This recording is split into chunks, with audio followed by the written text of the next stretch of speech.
The automatic doors of the emergency room hissed open, and the December wind cut through the ambulance bay like a blade. Emily Warren didn't even make it 5 steps into the parking lot before the hand clamped around her throat. 1 second she was breathing, the next, her spine slammed against concrete, and a voice in her ear said, "Stay down!" She tried to speak, tried to point at the hospital ID clipped to her scrubs, but the arm around her windpipe only tightened. Somewhere beyond the ringing in her ears, phones appeared. Voices rose. A woman screamed, "She's a nurse!"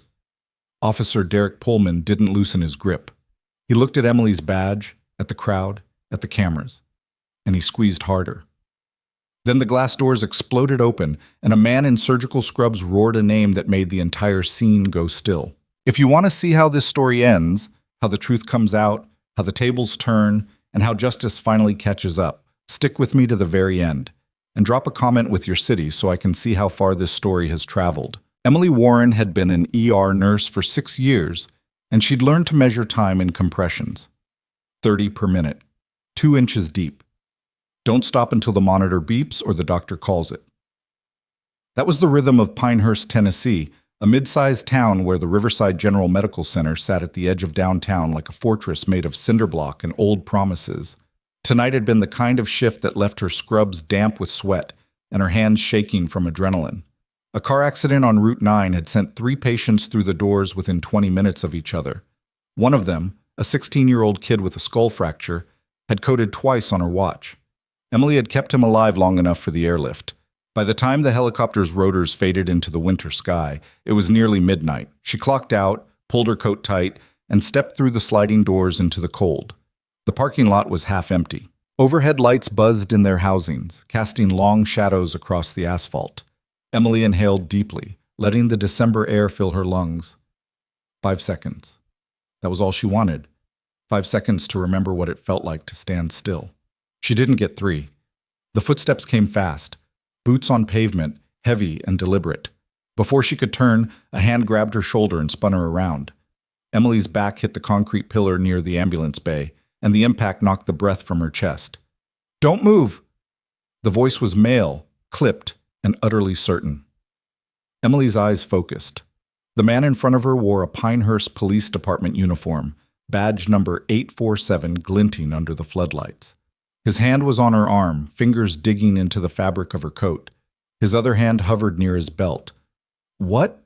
Emily started, but he cut her off. "I said don't move." Her brain scrambled to make sense of it. She'd walked out of the hospital. She'd been alone. She hadn't done anything. "I work here," she said, keeping her voice steady despite the hammering in her chest. She pointed at the ID badge clipped to her scrubs. "I'm a nurse. Emily Warren, RN." Officer Derek Pullman's eyes flicked to the badge. For a moment, Emily thought that would be the end of it. A mistaken identity, an apology, maybe even a laugh about the confusion. Instead, he grabbed her wrist and twisted it behind her back. Pain lanced up her shoulder. Emily gasped, and the sound seemed to trigger something in him. He stepped closer, crowding her against the pillar, and his forearm pressed across her collarbone. "I said shut up." The pressure on her throat increased. Emily's pulse spiked. She tried to pull back, but the pillar was solid behind her and Pullman's weight was immovable in front. Her vision started to narrow at the edges. Somewhere to her left, a car door slammed. "Hey!" a man's voice called. "What are you doing?" Pullman didn't turn. "Police business. Keep moving." But the man didn't move. Emily heard footsteps, 2 sets, maybe 3, and then a woman's voice joined the first. "That's a nurse. She works here." Pullman's jaw tightened. His arm pressed harder. Emily's lungs burned. She couldn't get air. She tried to twist away, but his grip was iron. The ID badge swung uselessly against her chest, and she realized with a cold, sinking clarity that he'd seen it. He knew exactly who she was, and he wasn't stopping. The footsteps grew closer. Emily heard the distinct chime of a phone camera starting to record. "Let her go," someone shouted. Pullman finally moved, but not the way Emily hoped. He grabbed her badge and ripped it from the lanyard, holding it up like evidence. "Could be stolen," he said, his voice loud enough for the growing crowd. "Could be fake." He dropped the badge onto the pavement. Emily's knees buckled. Black spots danced across her vision. She heard herself make a sound, half gasp, half plea, and hated how weak it sounded. Then the hospital doors burst open with a crash that made everyone flinch. "Get your hands off my wife!"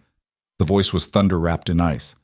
Pullman's grip loosened. Not much, but enough for Emily to drag in a shallow breath. She turned her head, tears blurring her vision, and saw him. Dr. Nathan Hale. He stood in the doorway, still in his surgical scrubs, a stethoscope around his neck and fury radiating from every line of his body. Nathan was the hospital's chief of operations, a man who'd spent 15 years moving between trauma bays and boardrooms with the same unshakable calm. Emily had never seen him lose his composure. Until now. Nathan crossed the parking lot in 4 strides, his eyes locked on Pullman. "Let her breathe. Now." Pullman hesitated. His arm was still across Emily's throat, but his attention had shifted. The crowd had grown, 10 people, maybe more, all holding phones. The light from their screens reflected in the puddles on the asphalt. Nathan stopped 2 feet away. His voice dropped, but the edge in it could have cut glass. "If you don't step back in the next 3 seconds, every person here is going to watch you choke an ER nurse on camera. Is that what you want?" For a moment, no one moved. Then Pullman shoved Emily away. She collapsed, and Nathan caught her before she hit the ground. His hands were steady, one under her arm, one bracing her back, and he lowered her gently until she was sitting on the cold pavement. "I've got you," he whispered, his voice stripped of the command it had held seconds earlier. "Just breathe." Emily sucked in air, her throat raw and aching. She heard Pullman's boots shifting on the asphalt, heard him say something about a disturbance call, about protocol, about doing his job. Nathan didn't look at him. He kept his hands on Emily, kept his eyes on hers, and he didn't move until her breathing steadied. Then he stood. "You're going to want to leave," Nathan said to Pullman. His voice was calm again, but there was something underneath it, something that made the crowd go quiet. Pullman straightened his uniform. "I was responding to a report." "Of what?" "Suspicious activity." Nathan's expression didn't change. "She walked out of the hospital where she works. That's not suspicious. That's a shift change." Pullman's hand drifted toward his radio. "I don't have to explain myself to you." "No," Nathan agreed. "But you will have to explain yourself to them." He nodded toward the crowd. At least 15 phones were recording now, their lenses pointed directly at Pullman. The officer's face flushed. He opened his mouth, closed it, then turned on his heel and walked toward his patrol car. He didn't run, but his stride was quick, purposeful. He got in, slammed the door, and pulled out of the parking lot with his lights off. The crowd watched him go. Then slowly they turned back to Emily. Nathan knelt beside her again. "Can you stand?" She nodded, though her legs felt like water. He helped her up, his hand firm on her elbow, and guided her back toward the hospital entrance. The automatic doors opened, and the warmth inside hit her like a wall. Security was already there. 2 guards and the night supervisor, a woman named Carol, who'd worked at Riverside General longer than Emily had been alive. Carol took one look at Emily's face and pulled out her radio. "I need the shift manager and the incident report forms. Now." Nathan didn't let go of Emily's arm until they reached the staff break room. He sat her down in one of the plastic chairs, grabbed a bottle of water from the fridge and handed it to her. "Drink," he said. Emily's hands were shaking too hard to twist the cap.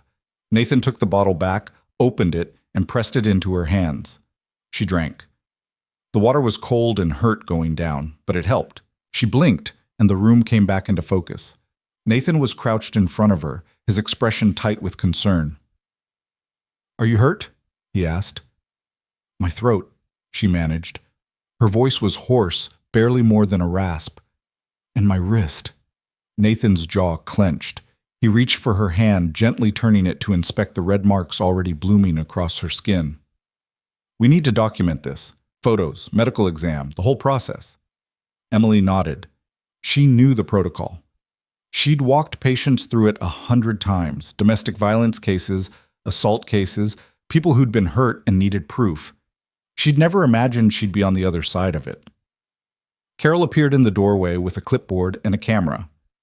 "The police are asking for a statement." "Not from Pullman's department," Nathan said immediately. We go through the county and we get everything on record. Security footage, witness statements, all of it. Carol nodded. Already pulling the tapes. Emily looked up at Nathan. Why did he do that? Nathan didn't answer right away. He stood, ran a hand through his hair, and exhaled slowly. I don't know, but we're going to find out. By the time Emily gave her statement to a county deputy, an older man with kind eyes who took notes in careful, blocky handwriting, it was nearly 2 a.m. Nathan stayed with her the entire time, his presence a steady anchor in a night that felt increasingly unreal. The deputy closed his notebook. We'll follow up with the Pinehurst PD, get Officer Pullman's report, match it against the footage and witness accounts. What happens if they don't match? Emily asked. The deputy's expression didn't change. Then we have a problem. He left, and the break room fell silent. Nathan pulled up a chair and sat across from Emily. You should go home. I don't know if I can drive. I'll take you. Carol can handle the paperwork. Emily looked at him, really looked at him. Nathan's face was drawn, his eyes shadowed with something she didn't have a name for. They'd been married for 3 years, together for 5, and she'd seen him handle every kind of crisis the ER could throw at him. But this was different. This wasn't a patient. This was her. I'm okay, she said, though they both knew it was a lie. Nathan reached across the table and took her hand. You're not. And that's okay too. They sat like that for a long time, the fluorescent lights humming overhead, the hospital moving around them in its endless nocturnal rhythm. Neither of them knew it yet, but the footage was already spreading. A bystander had uploaded the first clip to social media within minutes of Pullman driving away.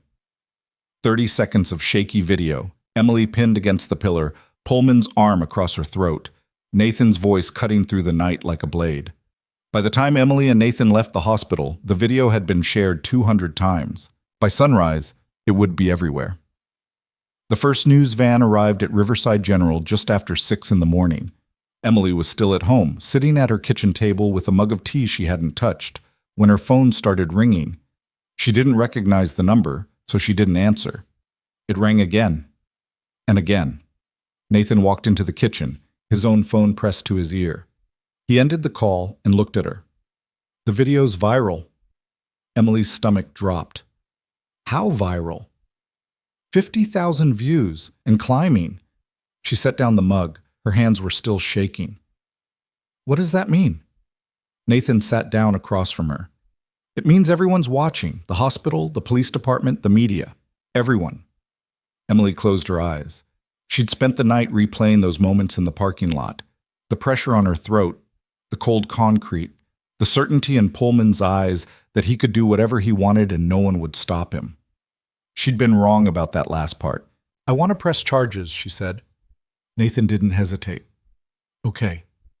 I mean it. I don't want a quiet settlement or an internal review. I want him to answer for what he did. Nathan reached across the table and took her hand. Then that's what we'll do. The news broke wide that afternoon.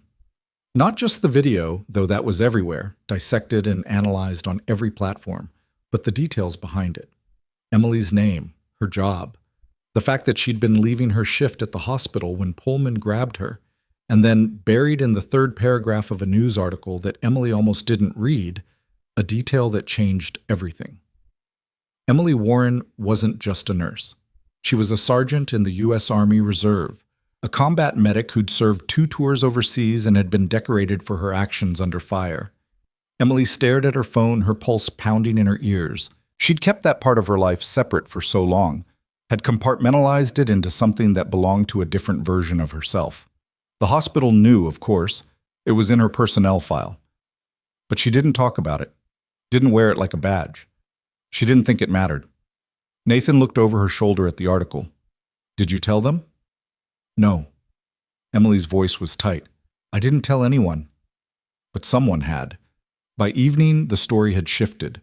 It wasn't just about a nurse being assaulted by a police officer. It was about a veteran being choked in a hospital parking lot while trying to go home. The optics were devastating, and the military was paying attention. Emily's phone rang again. This time she recognized the number, her unit's commanding officer, Colonel Adrian Park. She answered. Colonel, Sergeant Warren. Colonel Park's voice was crisp, professional. I've seen the footage. Are you all right? Emily's throat tightened. Yes, ma'am. Good. I need you to understand something. Your unit is currently stationed at Fort Campbell for a training rotation. We're 30 miles from Pinehurst. This incident occurred while you were off duty, but you're still a service member. That means the military has an interest in your welfare. Emily's heart started to pound. Ma'am, I don't want this to become a military matter. It already is, Colonel Park said gently. The moment that video went public, it became everyone's matter. Now, I'm not here to take over your case or interfere with civilian law enforcement, but I am here to make sure you're protected. Do you understand? Yes, ma'am. Good. I'm sending someone to check on you tomorrow. A JAG officer and a military police liaison. They're not there to take over. They're there to make sure the process is fair. Understood? Emily closed her eyes. Understood. Colonel Park paused. Sergeant, I'm proud of the work you've done, both in uniform and out. Don't let anyone make you feel like you were wrong for standing your ground. The call ended. Nathan was watching her from across the room. What did she say? They're sending people. Nathan's expression shifted, something between relief and concern. When? Tomorrow. Emily set down her phone and looked at her hands. The bruises on her wrist had deepened overnight, a palette of purple and yellow that made her stomach turn. She thought about Pullman, about the way he'd looked at her badge and dismissed it, about the way he'd tightened his grip even as the crowd grew. She thought about the 16-year-old kid she'd saved that night, the one who'd coded twice and lived because she wouldn't stop compressing his chest. She thought about all the people she'd saved, all the lives she'd held in her hands, and she wondered if Pullman had thought about any of that when he decided she didn't matter. The next morning, 2 vehicles pulled into the hospital parking lot just after 9. One was an unmarked sedan. The other was a military police SUV with Fort Campbell markings. Emily was already there, sitting in the hospital's HR office with Nathan beside her. She'd insisted on coming in, had told Nathan that she wasn't going to hide, wasn't going to let Pullman take her job away from her too. The HR director, a woman named Helen Ortiz, had agreed to meet them. She'd reviewed the footage, read the incident reports, and made it clear that Riverside General stood behind Emily completely. The hospital's legal team is already involved, Helen said. We're cooperating fully with the investigation, and we're making sure you have everything you need: medical documentation, witness statements, security footage. Emily nodded, but her mind was elsewhere. She kept thinking about the vehicles outside, about the people who were about to walk through the door. She didn't have to wait long. The knock came at exactly 9:15. Helen stood and opened the door. 2 people stepped inside, a woman in a crisp army uniform with JAG insignia and a man in military police fatigues. The woman extended her hand. Captain Lena Torres, Judge Advocate General's Corps. This is Sergeant First Class Miguel Rivera, Military Police Liaison. Helen shook their hands, then gestured to Emily and Nathan. This is Emily Warren and her husband, Dr. Nathan Hale. Captain Torres's gaze settled on Emily, and her expression softened. Sergeant Warren, I want to be clear about why we're here. This is a civilian matter, and we're not here to interfere with local law enforcement. But you're a service member, and the Army takes the welfare of its personnel seriously. We're here to make sure you're supported and that the investigation is conducted fairly. Emily swallowed hard. Thank you, ma'am. Torres pulled out a tablet and set it on the table. I've reviewed the footage and the initial reports. I've also been in contact with the Pinehurst Police Department and the county prosecutor's office. There are some things you should know. Emily's pulse quickened. What things? Torres tapped the screen and a document appeared. Officer Derek Pullman has a history. Nathan leaned forward. What kind of history? Complaints, Torres said. 3 formal complaints filed against him in the past 2 years. None of them resulted in disciplinary action. Emily felt something cold settle in her chest. What were the complaints for? Torres scrolled through the document. Excessive force during a traffic stop, unlawful detention of a homeless veteran, verbal harassment of a delivery driver. She looked up. The details vary, but the pattern is consistent. Pullman has a problem with authority. Specifically, he doesn't respect it when it comes from people he doesn't think deserve it. Nathan's jaw tightened. And the department just ignored it? Not ignored, Torres said carefully. But the complaints were handled internally. No external review, no independent oversight. Each time, Pullman was given additional training and returned to duty. Emily's hands clenched into fists. So they knew. They knew he was doing this, and they let him keep his badge. Torres didn't answer. She didn't need to. Sergeant Rivera spoke for the first time, his voice low and steady. The difference now is the evidence.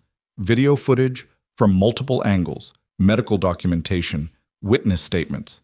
This isn't a he said, she said situation. This is undeniable. Emily looked at him. What happens next?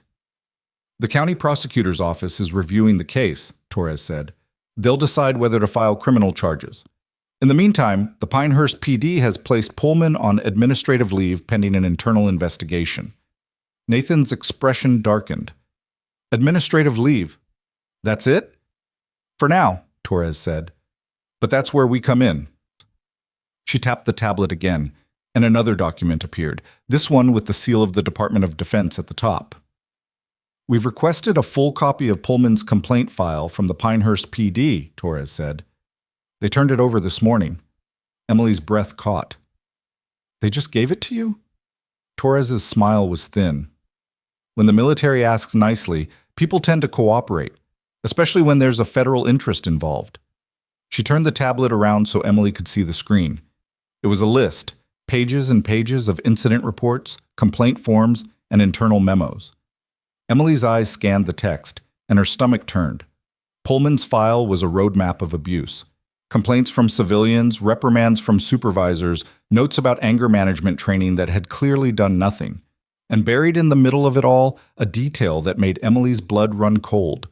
Pullman had been flagged for potential termination 18 months ago, but the recommendation had been overruled by a senior officer in the department. Emily looked up at Torres. They protected him. Torres nodded. Yes, they did. Nathan stood abruptly, his chair scraping against the floor. This is unbelievable. They had a chance to stop him, and they didn't. And now it's public, Torres said quietly, which means they can't bury it anymore. Emily's hands were shaking again, but this time it wasn't from fear. It was from rage. She thought about the other people Pullman had hurt, the ones who'd filed complaints and been ignored, the ones who'd walked away with bruises and no justice. She thought about the fact that she could have been just another name in that file. But she wasn't, because this time people were watching. Torres closed the tablet. Sergeant Warren, I need to ask you something. Are you prepared to see this through? Because once the prosecutor files charges, this is going to get ugly. Pullman's going to have a lawyer. The police union's going to get involved.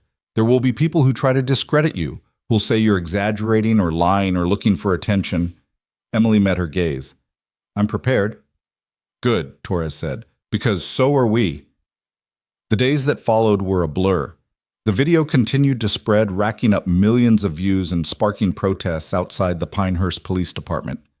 Emily gave a formal statement to the county prosecutor, sat for a medical examination that documented every bruise and mark, and handed over her torn ID badge as evidence. Nathan stayed by her side through all of it, a quiet, steady presence that kept her grounded when everything else felt like chaos. And then, a week after the incident, the prosecutor's office announced its decision. Officer Derek Pullman would be charged with assault and battery, unlawful detention, and excessive use of force. The charges were criminal. And they carried the possibility of jail time. Emily was sitting in the kitchen when Nathan showed her the news alert. She read it twice, her eyes tracing the words over and over, and then she set down her phone and cried. Not from sadness, from relief. Nathan pulled her into his arms, and she let herself break, just for a moment, just long enough to remember what it felt like to be safe. When she pulled back, her eyes were clear. What happens now? She asked. Nathan wiped a tear from her cheek. Now we make sure he pays for it. The preliminary hearing was scheduled for 3 weeks later. Emily walked into the courthouse with Nathan on one side and Captain Torres on the other, the weight of 100 cameras following her every step. Inside, the courtroom was packed. Reporters filled the gallery, their notebooks open and pens poised. Emily's co-workers from Riverside General sat in the front row, a silent wall of support. And in the back, Half hidden behind a pillar sat three people Emily didn't recognize. Torres leaned over and whispered, "Those are Pullman's other complainants. They wanted to be here." Emily's throat tightened. She turned and looked at them. A middle-aged man in a delivery uniform, an elderly woman with a cane, and a younger man in a faded army jacket. They looked back at her, and they nodded. The bailiff called the courtroom to order, and Emily forced herself to focus. Pullman sat at the defense table with his lawyer, a sharp-eyed man in an expensive suit. Pullman's face was blank, unreadable. He didn't look at Emily once. The hearing itself was procedural. Arguments about evidence, motions to suppress, the usual legal choreography. But when the prosecutor stood and began playing the video, the room went silent. Emily watched herself on the screen, watched Pullman grab her, twist her arm, press his forearm against her throat, watched Nathan burst through the doors and demand that he let her breathe, and she watched Pullman drop her badge like it was garbage. When the video ended, the prosecutor turned to the judge. "Your Honor, this is not a case of mistaken identity. This is not a case of split-second judgment. This is a case of deliberate, sustained violence against a nurse, a veteran, and a civilian who posed no threat. Officer Pullman saw her badge. He heard the witnesses. He knew exactly what he was doing." The judge's expression was unreadable. "I'll take it under advisement." The hearing adjourned, and Emily walked out of the courthouse into a wall of cameras and questions. Nathan steered her toward the car, his hand on her back, and they didn't stop until they were safely inside. Emily leaned her head against the window and closed her eyes. "It's not over," Nathan said quietly. "I know." But for the first time since that night in the parking lot, Emily felt like maybe, just maybe, it would be. The courthouse steps were slick with morning rain when Emily and Nathan emerged into the glare of waiting cameras. Questions came at them like bullets, shouted, overlapping, impossible to parse. Emily kept her eyes forward, her hand tight in Nathan's, and didn't stop walking until they reached the car. Nathan pulled out of the parking lot and the media vans followed. 3 of them peeled off at the first intersection, but 2 stayed on their tail all the way back to Riverside General. Nathan's knuckles were white on the steering wheel. "They're going to camp outside the hospital," he said. Emily stared out the window at the gray sky. Let them. She'd taken a week of leave after the incident. Mandatory, according to hospital policy, but Emily had fought it anyway. She didn't want time off. She wanted to work. Wanted to sink her hands into something concrete, something she could fix. But Helen Ortiz had been firm, and Captain Torres had agreed. So Emily had stayed home, watched the video go viral, and felt herself become a headline she couldn't control. Now the leave was over. Nathan parked in the staff lot, and they walked through the side entrance to avoid the cameras clustered near the main doors. Inside, the hospital felt different, quieter. People looked at Emily as she passed, their expressions careful and sympathetic, and she hated it. She didn't want sympathy, she wanted normalcy. Carol met them in the hallway outside the ER. "Welcome back." Emily managed to smile. "Thanks. There's a staff meeting at noon. Helen wants to address the situation." Nathan frowned. "What situation?" Carol hesitated. "The media presence, the hospital's getting calls, lots of them. Some supportive, some not.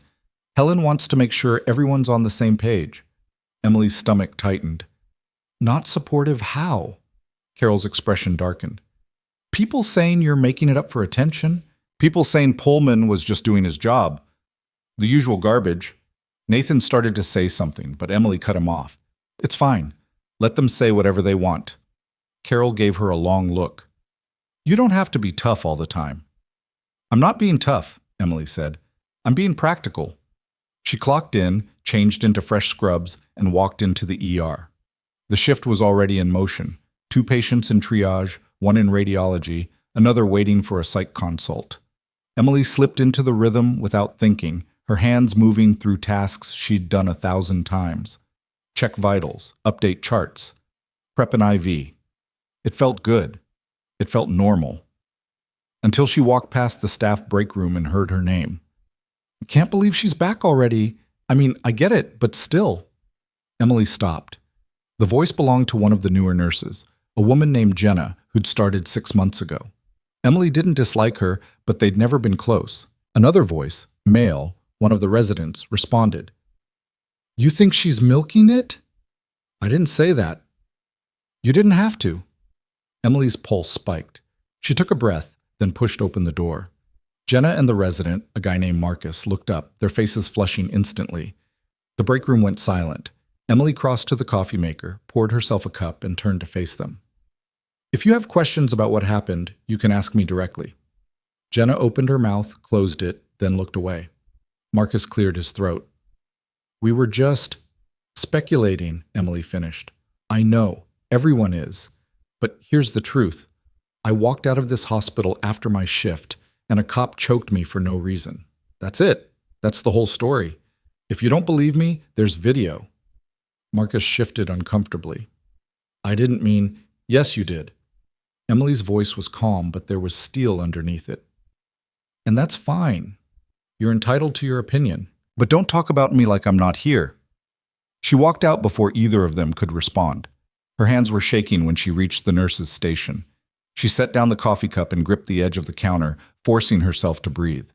She'd known this would happen, had known that some people wouldn't believe her, that they'd find reasons to doubt or dismiss or diminish what Pullman had done. But knowing it and experiencing it were two different things. A hand touched her shoulder. Emily turned. It was one of the senior nurses, a woman named Diane, who'd been at Riverside General since before Emily was born. Diane's face was lined with age and exhaustion, but her eyes were kind. Don't let them get to you, Diane said quietly. They'll come around, or they won't. Either way, you're still standing. Emily nodded, not trusting her voice. Diane squeezed her shoulder once, then moved on. Emily stood there for a moment longer, then picked up her coffee and got back to work. The staff meeting at noon was exactly as awkward as Emily had anticipated. Helen stood at the front of the conference room, her expression professional but tense, and addressed the room with the kind of corporate precision that made Emily's teeth ache. As many of you are aware, Emily Warren was the victim of an assault in our parking lot last week. The incident was recorded, and the footage has been widely circulated. The hospital stands firmly behind Emily, and we are cooperating fully with law enforcement and legal proceedings. A few people nodded. Most just stared. Helen continued, I want to be clear. Any employee who engages in harassment, gossip, or retaliation against Emily will face disciplinary action. We expect professionalism and support from everyone on this staff. Are there any questions? Silence. Helen's gaze swept the room. Good. Let's get back to work. People filed out, their conversations muted and careful. Emily stayed in her seat, waiting for the room to empty. Nathan was beside her, his hand resting on the back of her chair. When the last person left, Helen walked over. How are you holding up? Emily shrugged. I'm here. That's not what I asked. Emily looked up at her. Helen's expression was unreadable, but there was something in her eyes, concern, maybe, or solidarity. Emily wasn't sure which. I'm managing, Emily said finally. Helen nodded. If you need anything, time off, a schedule adjustment, anything, you let me know. I will. Helen left, and Emily and Nathan sat in the empty conference room, the silence pressing down around them. You don't have to stay, Emily said. Nathan shook his head. I'm not going anywhere. She leaned into him, and he wrapped an arm around her shoulders. They stayed like that for a long time, two people trying to hold steady, in the middle of a storm that showed no signs of stopping. The days bled together after that. Emily worked her shifts, ignored the stares, and focused on the parts of her job that still made sense. Patients didn't care about the video. They cared about their pain, their fear, their need for someone to tell them they'd be okay. Emily could do that. She was good at it. But outside the hospital, the pressure kept building. The media coverage intensified. News outlets picked up the story, dissecting every angle. Emily's military service became a focal point. Reporters dug up her deployment records, interviewed people from her unit, ran segments about veterans and police violence. Emily didn't watch any of it. She didn't need to. She could feel the weight of it pressing down on her every time she left the house. And then the threats started. The first one came via email, an anonymous message sent to Emily's work account. The subject line was blank. The body of the email contained a single sentence. You should have kept your mouth shut. Emily stared at the screen, her stomach churning. She forwarded the message to Helen and to Captain Torres, then deleted it from her inbox. The second one came 2 days later, this time as a handwritten note left on her car windshield in the hospital parking lot. The handwriting was jagged, angry. Cops have long memories. Emily brought the note inside and handed it to hospital security. They filed a report, added extra patrols to the lot, and told her to be careful. Emily nodded and went back to work. The third threat came as a phone call. Emily was at home making dinner when her cell rang. Unknown number. She almost didn't answer, but something made her pick up. Hello? Silence. Then breathing, slow, deliberate. Emily's grip tightened on the phone. Who is this? A voice, low and distorted, said, "You made a mistake." The line went dead. Emily stood in the kitchen, her heart hammering, and stared at the phone in her hand. Nathan walked in, took one look at her face, and crossed the room in 2 strides. "What happened?" Emily told him. Nathan's expression went dark, and he pulled out his own phone. "I'm calling Torres." "It's probably nothing." "It's not nothing." Nathan's voice was hard. "Someone's trying to scare you. We're not ignoring this." Captain Torres arrived at their house an hour later, along with Sergeant Rivera and a county detective named Marshall, who looked like he'd seen too many cases like this one. They sat in the living room and Emily recounted the emails, the note, the phone call. Torres took notes on her tablet, her expression grim. "This is escalating," Torres said, "and we need to treat it seriously." Marshall nodded. "I'll coordinate with Pinehurst PD to see if there's any connection to Pullman or his associates. In the meantime, you need to take precautions. Vary your routes. Don't post your location on social media. If you get another call or message, contact me immediately." Emily's throat felt tight. "You think Pullman's behind this?" Marshall exchanged a glance with Torres.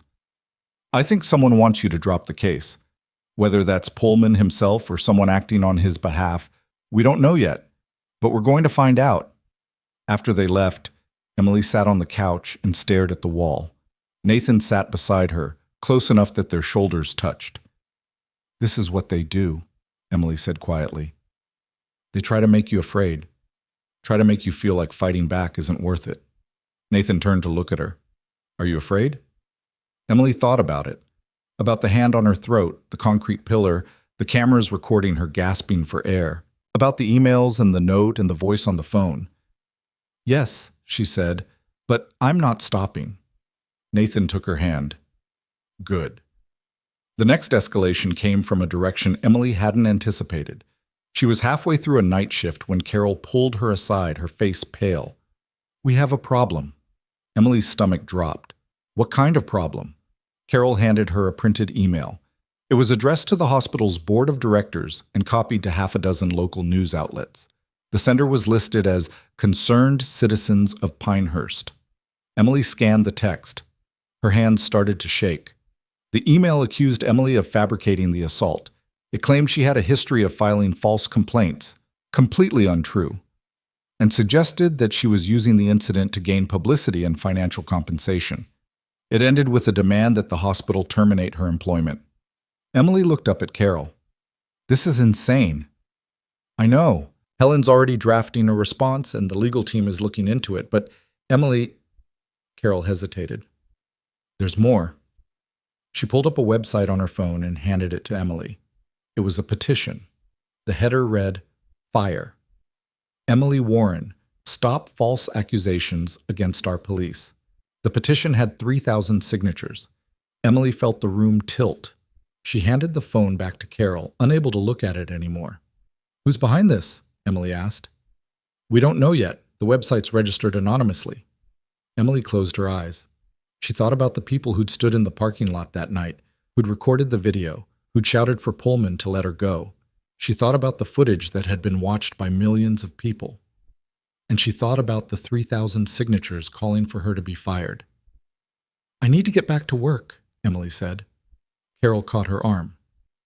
"Emily, you don't have to." "Yes, I do." She pulled away and walked back to the ER. Her hands were steady, her mind was clear, and she didn't stop moving until her shift ended at 6 in the morning. Nathan was waiting for her in the parking lot, parked under one of the floodlights. Emily got into the passenger seat, and he handed her a cup of coffee without a word. They drove in silence for a while. Then Nathan said, "Torres called. The prosecutor's office set a trial date." Emily looked at him. When? 6 weeks. 6 weeks. Emily did the math in her head. 6 weeks of this. Of the media, the threats, the petition, the whispers. 6 weeks of waiting to see if the system that had protected Pullman for years would finally hold him accountable. She took a sip of coffee. It was bitter and too hot, and it burned all the way down. "We can do 6 weeks," she said. Nathan reached over and took her hand. "Yeah, we can." But the universe, it seemed, had other plans. 3 days later, Emily was restocking supplies in the ER when her phone buzzed. A text from an unknown number. "Check the news." Emily's pulse quickened. She pulled up a local news site, and the headline made her blood run cold. Officer Derek Pullman files defamation. Lawsuit against Emily Warren and Riverside General Medical Center. Emily read the article twice, her hands trembling. Pullman's lawsuit claimed that Emily had knowingly made false statements about the incident in the parking lot, that the viral video had been edited to make him look bad, and that the hospital had conspired with her to destroy his career and reputation. He was seeking damages in the amount of $2 million. Emily's vision blurred. She set down her phone and gripped the counter, forcing herself to breathe. This was retaliation, pure and simple. Pullman couldn't fight the criminal charges, so he was coming after her in civil court, trying to bury her in legal fees, trying to make her life so miserable that she'd drop the case just to make it stop. Her phone rang. "Captain Torres." Emily answered. "I saw it." "I know." Torres's voice was tight with controlled anger. "This is a slap suit, strategic lawsuit against public participation. It's designed to intimidate you into silence. But Emily, listen to me.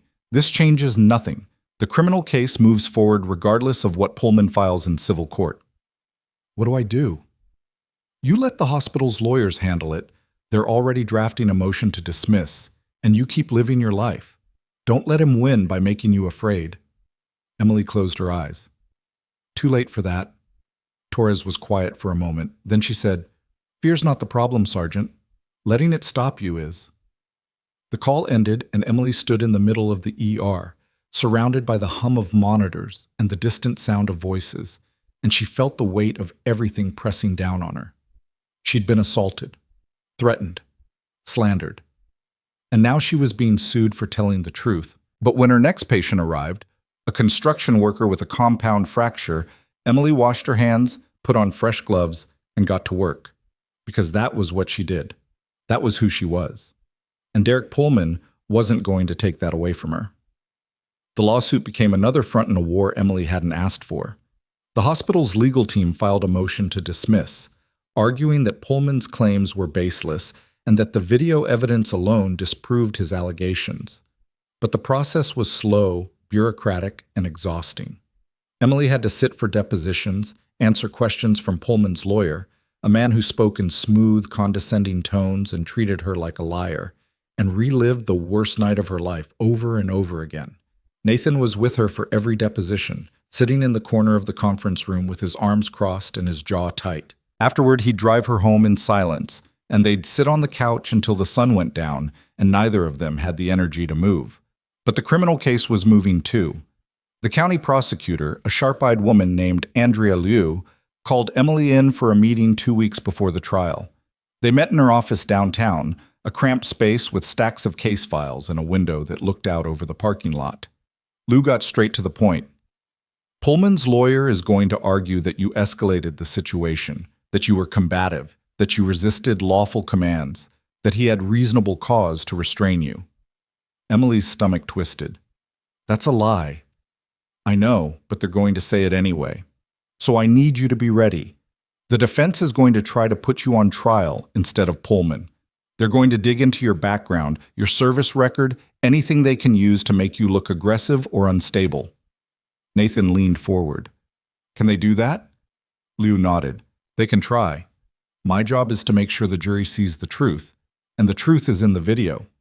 She pulled up the footage on her laptop and turned the screen toward them. Emily had seen it dozens of times by now, but it never got easier. Watching herself pinned against the pillar, watching Pullman's arm tighten around her throat, watching her badge fall to the ground. Liu paused the video at the moment Pullman looked directly at the camera. His face was visible, clear, and unmistakable, and his expression was cold. "This is what the jury's going to see," Liu said. "Not a cop making a split-second decision, a man making a choice." Emily swallowed hard. "What if they don't believe me?" Liu met her gaze. "Then we make them." The trial was set to begin on a Monday in late February. Emily woke up that morning to find the street outside her house lined with news vans. Nathan cursed under his breath and pulled the curtains closed. "We'll go out the back," he said. They drove to the courthouse in silence, Captain Torres following in a separate vehicle. The building was surrounded by protesters, some holding signs in support of Emily, others waving thin blue line flags and chanting slogans about backing the badge. Police barricades kept the group separated, but the tension was thick enough to choke on. Inside, the courtroom was packed. Emily sat at the prosecutor's table, her hands folded in her lap, and tried not to look at the gallery. She could feel the weight of all those eyes on her, could hear the murmur of voices even after the bailiff called for order. And then Pullman walked in.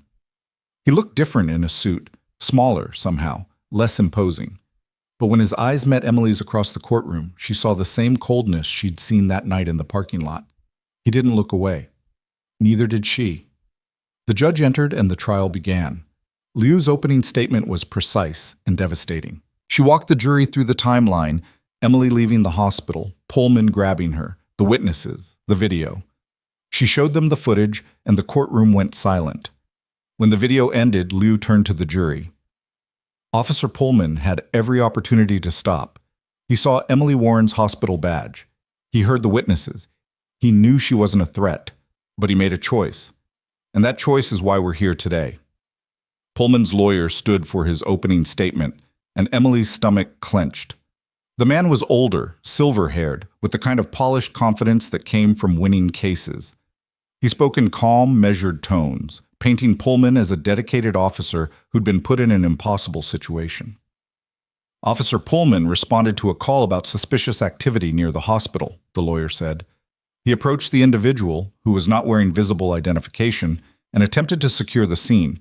Miss Warren became combative. She resisted his lawful commands, and when Officer Pullman used reasonable force to maintain control, she and her husband turned it into a media spectacle. Emily's hands clenched into fists under the table. Liu didn't react, didn't even blink. The lawyer continued, "This is not a case about excessive force. This is a case about a police officer doing his job in a high-stress environment, and it's a case about a woman who saw an opportunity to profit from a viral video." He sat down, and the courtroom erupted in whispers. The judge banged his gavel. "Order!" Emily felt Nathan's hand on her shoulder, grounding her. She took a breath and forced herself to focus. The first witness was one of the bystanders, the man who'd shouted for Pullman to let Emily go. He testified clearly, recounting what he'd seen, and Liu played his cell phone video for the jury. The footage matched the other clips perfectly. The second witness was the elderly woman with the cane, one of Pullman's prior complainants. She took the stand slowly, her voice shaking but steady. "He grabbed my arm during a traffic stop," she said. "Twisted it behind my back because I asked to see his badge number. I filed a complaint, but nothing happened." Pullman's lawyer objected, but the judge allowed the testimony. Emily watched the jury, saw the way their expressions shifted. The third witness was Nathan. He took the stand in his hospital scrubs. He'd come straight from a shift, and Liu led him through his account of that night. Nathan's voice was calm, but Emily could see the tension in his shoulders. "I heard shouting," Nathan said. "I looked outside and saw Officer Pullman restraining my wife. I ran out and told him to let her breathe. He hesitated, then shoved her away. She collapsed." Pullman's lawyer stood for cross-examination. "Dr. Hale, you and your wife have a financial interest in the outcome of this case, don't you?" Nathan's jaw tightened. "No. You're both plaintiffs in a defamation lawsuit filed by Officer Pullman. If he's convicted here, it strengthens your defense in that case. Isn't that true?" "We didn't file that lawsuit. He did." The lawyer smiled thinly. "But you stand to benefit if he's found guilty." Nathan leaned forward. "I stand to benefit if my wife gets justice." The courtroom went still. The lawyer moved on, but the damage was done. The jury had seen Nathan's anger, his protectiveness, and they'd seen that it was genuine. The trial continued for 3 days. Witness after witness took the stand. The medical examiner testified about Emily's injuries. The hospital security chief presented footage from the parking lot cameras. And on the 3rd day, Liu called Emily to the stand.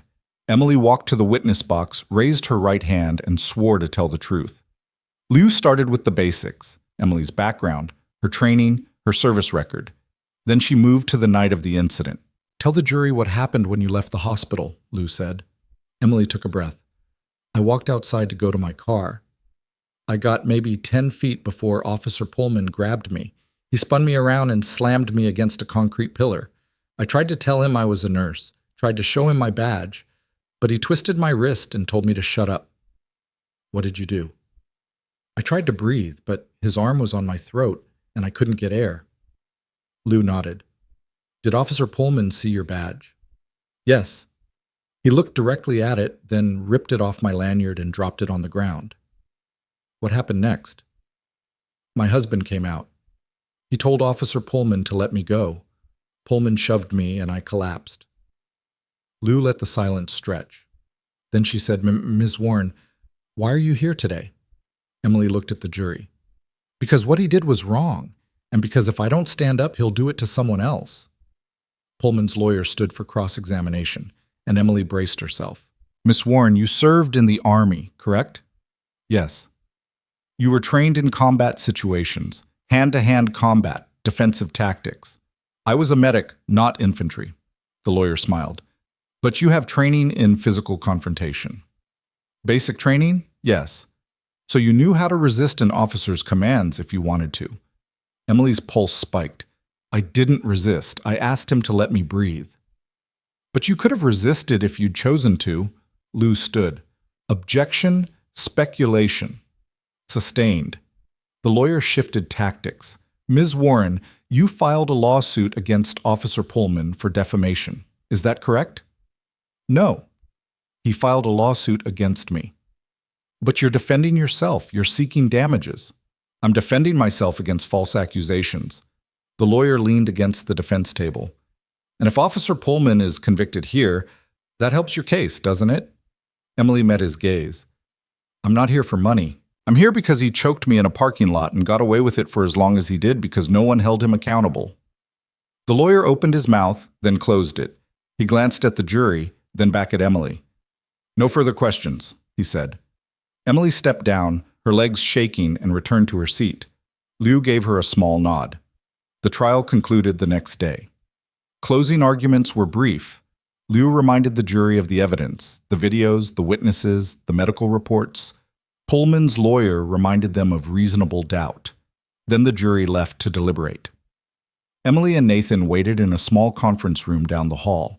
Captain Torres brought them coffee. Sergeant Rivera checked in every hour. The minutes crawled past like hours. And then, after 3 hours of deliberation, the bailiff appeared in the doorway. "They have a verdict." Emily's heart stopped. She stood, her legs unsteady, and walked back into the courtroom. The jury filed in, their faces unreadable. The judge took his seat. The foreman stood. "Has the jury reached a verdict?" "We have, Your Honor." Emily held her breath. The foreman unfolded a piece of paper and read, "In the matter of the state versus Derek Pullman, we find the defendant guilty of assault and battery, guilty of unlawful detention, guilty of excessive use of force." The courtroom erupted. Emily heard Nathan's sharp exhale beside her, felt his hand grip hers. She heard voices, shouting, crying, a roar of noise that made her ears ring. The judge banged his gavel. "Order, order in the court." But Emily wasn't listening anymore. She was staring at Pullman, watching his face drain of color, watching his lawyer lean over to whisper something urgent in his ear. And for the first time since that night in the parking lot, Emily saw fear in Derek Pullman's eyes. The judge set a sentencing hearing for 2 weeks later, then adjourned the court. Emily stood on shaking legs, and Nathan pulled her into his arms. Captain Torres appeared beside them, her expression fierce with satisfaction. "You did it," Torres said quietly. Emily shook her head. "We did it." Outside the courthouse, the crowd was still shouting, some in celebration, some in anger. Emily and Nathan pushed through to the car, cameras flashing, questions flying. They didn't stop until they were safely inside, the doors locked, the engine running. Nathan pulled out of the parking lot, and they drove in silence. Emily leaned her head against the window and watched the city blur past. She thought about the verdict, about the look on Pullman's face, about the 3 hours the jury had spent deciding whether to believe her. And she thought about the voice on the phone that had told her she'd made a mistake. Her phone buzzed, a text from an unknown number. Emily's stomach dropped. She opened it with trembling hands. The message was a single photograph. Emily's house, taken from across the street. No caption, no explanation, just the image and the threat it implied. Emily showed the phone to Nathan. His jaw clenched, and he immediately called Detective Marshall. But as they drove through the darkening streets of Pinehurst, Emily stared at the photo and felt the victory of the verdict slip through her fingers like sand. Because whoever had sent that message wanted her to know one thing. This wasn't over. Not even close. Detective Marshall arrived at their house 20 minutes later with 2 patrol units. The officers spread out across the street, checking sight lines and camera angles while Marshall examined the photo on Emily's phone. His expression was grim. "This was taken today. Same angle as your living room window." Nathan's voice was tight. "So someone's watching the house." Marshall nodded. "We'll do a sweep of the neighborhood, check for surveillance equipment, canvass the neighbors. In the meantime, you two need to stay somewhere else tonight." Emily shook her head. "I'm not leaving my house." "Emily," Nathan started. "No." Her voice cut through the room like a scalpel. "Pullman wants me scared, wants me hiding. I'm not giving him that." Marshall exchanged a look with Nathan. "This isn't about pride. Someone took this photo and sent it to you hours after a guilty verdict. That's escalation. We need to take it seriously." "I am taking it seriously," Emily said. "But I'm not running." Marshall sighed. "Then we station an officer outside. 24-hour surveillance until we figure out who sent this." Emily wanted to argue, but the exhaustion hit her all at once. The trial, the verdict, the photograph. She nodded, and Marshall made the call. Within an hour, a patrol car was parked at the curb, and motion sensor lights had been installed at every entrance. Nathan walked through the house checking locks while Emily sat at the kitchen table, staring at the photo on her phone. The angle was deliberate.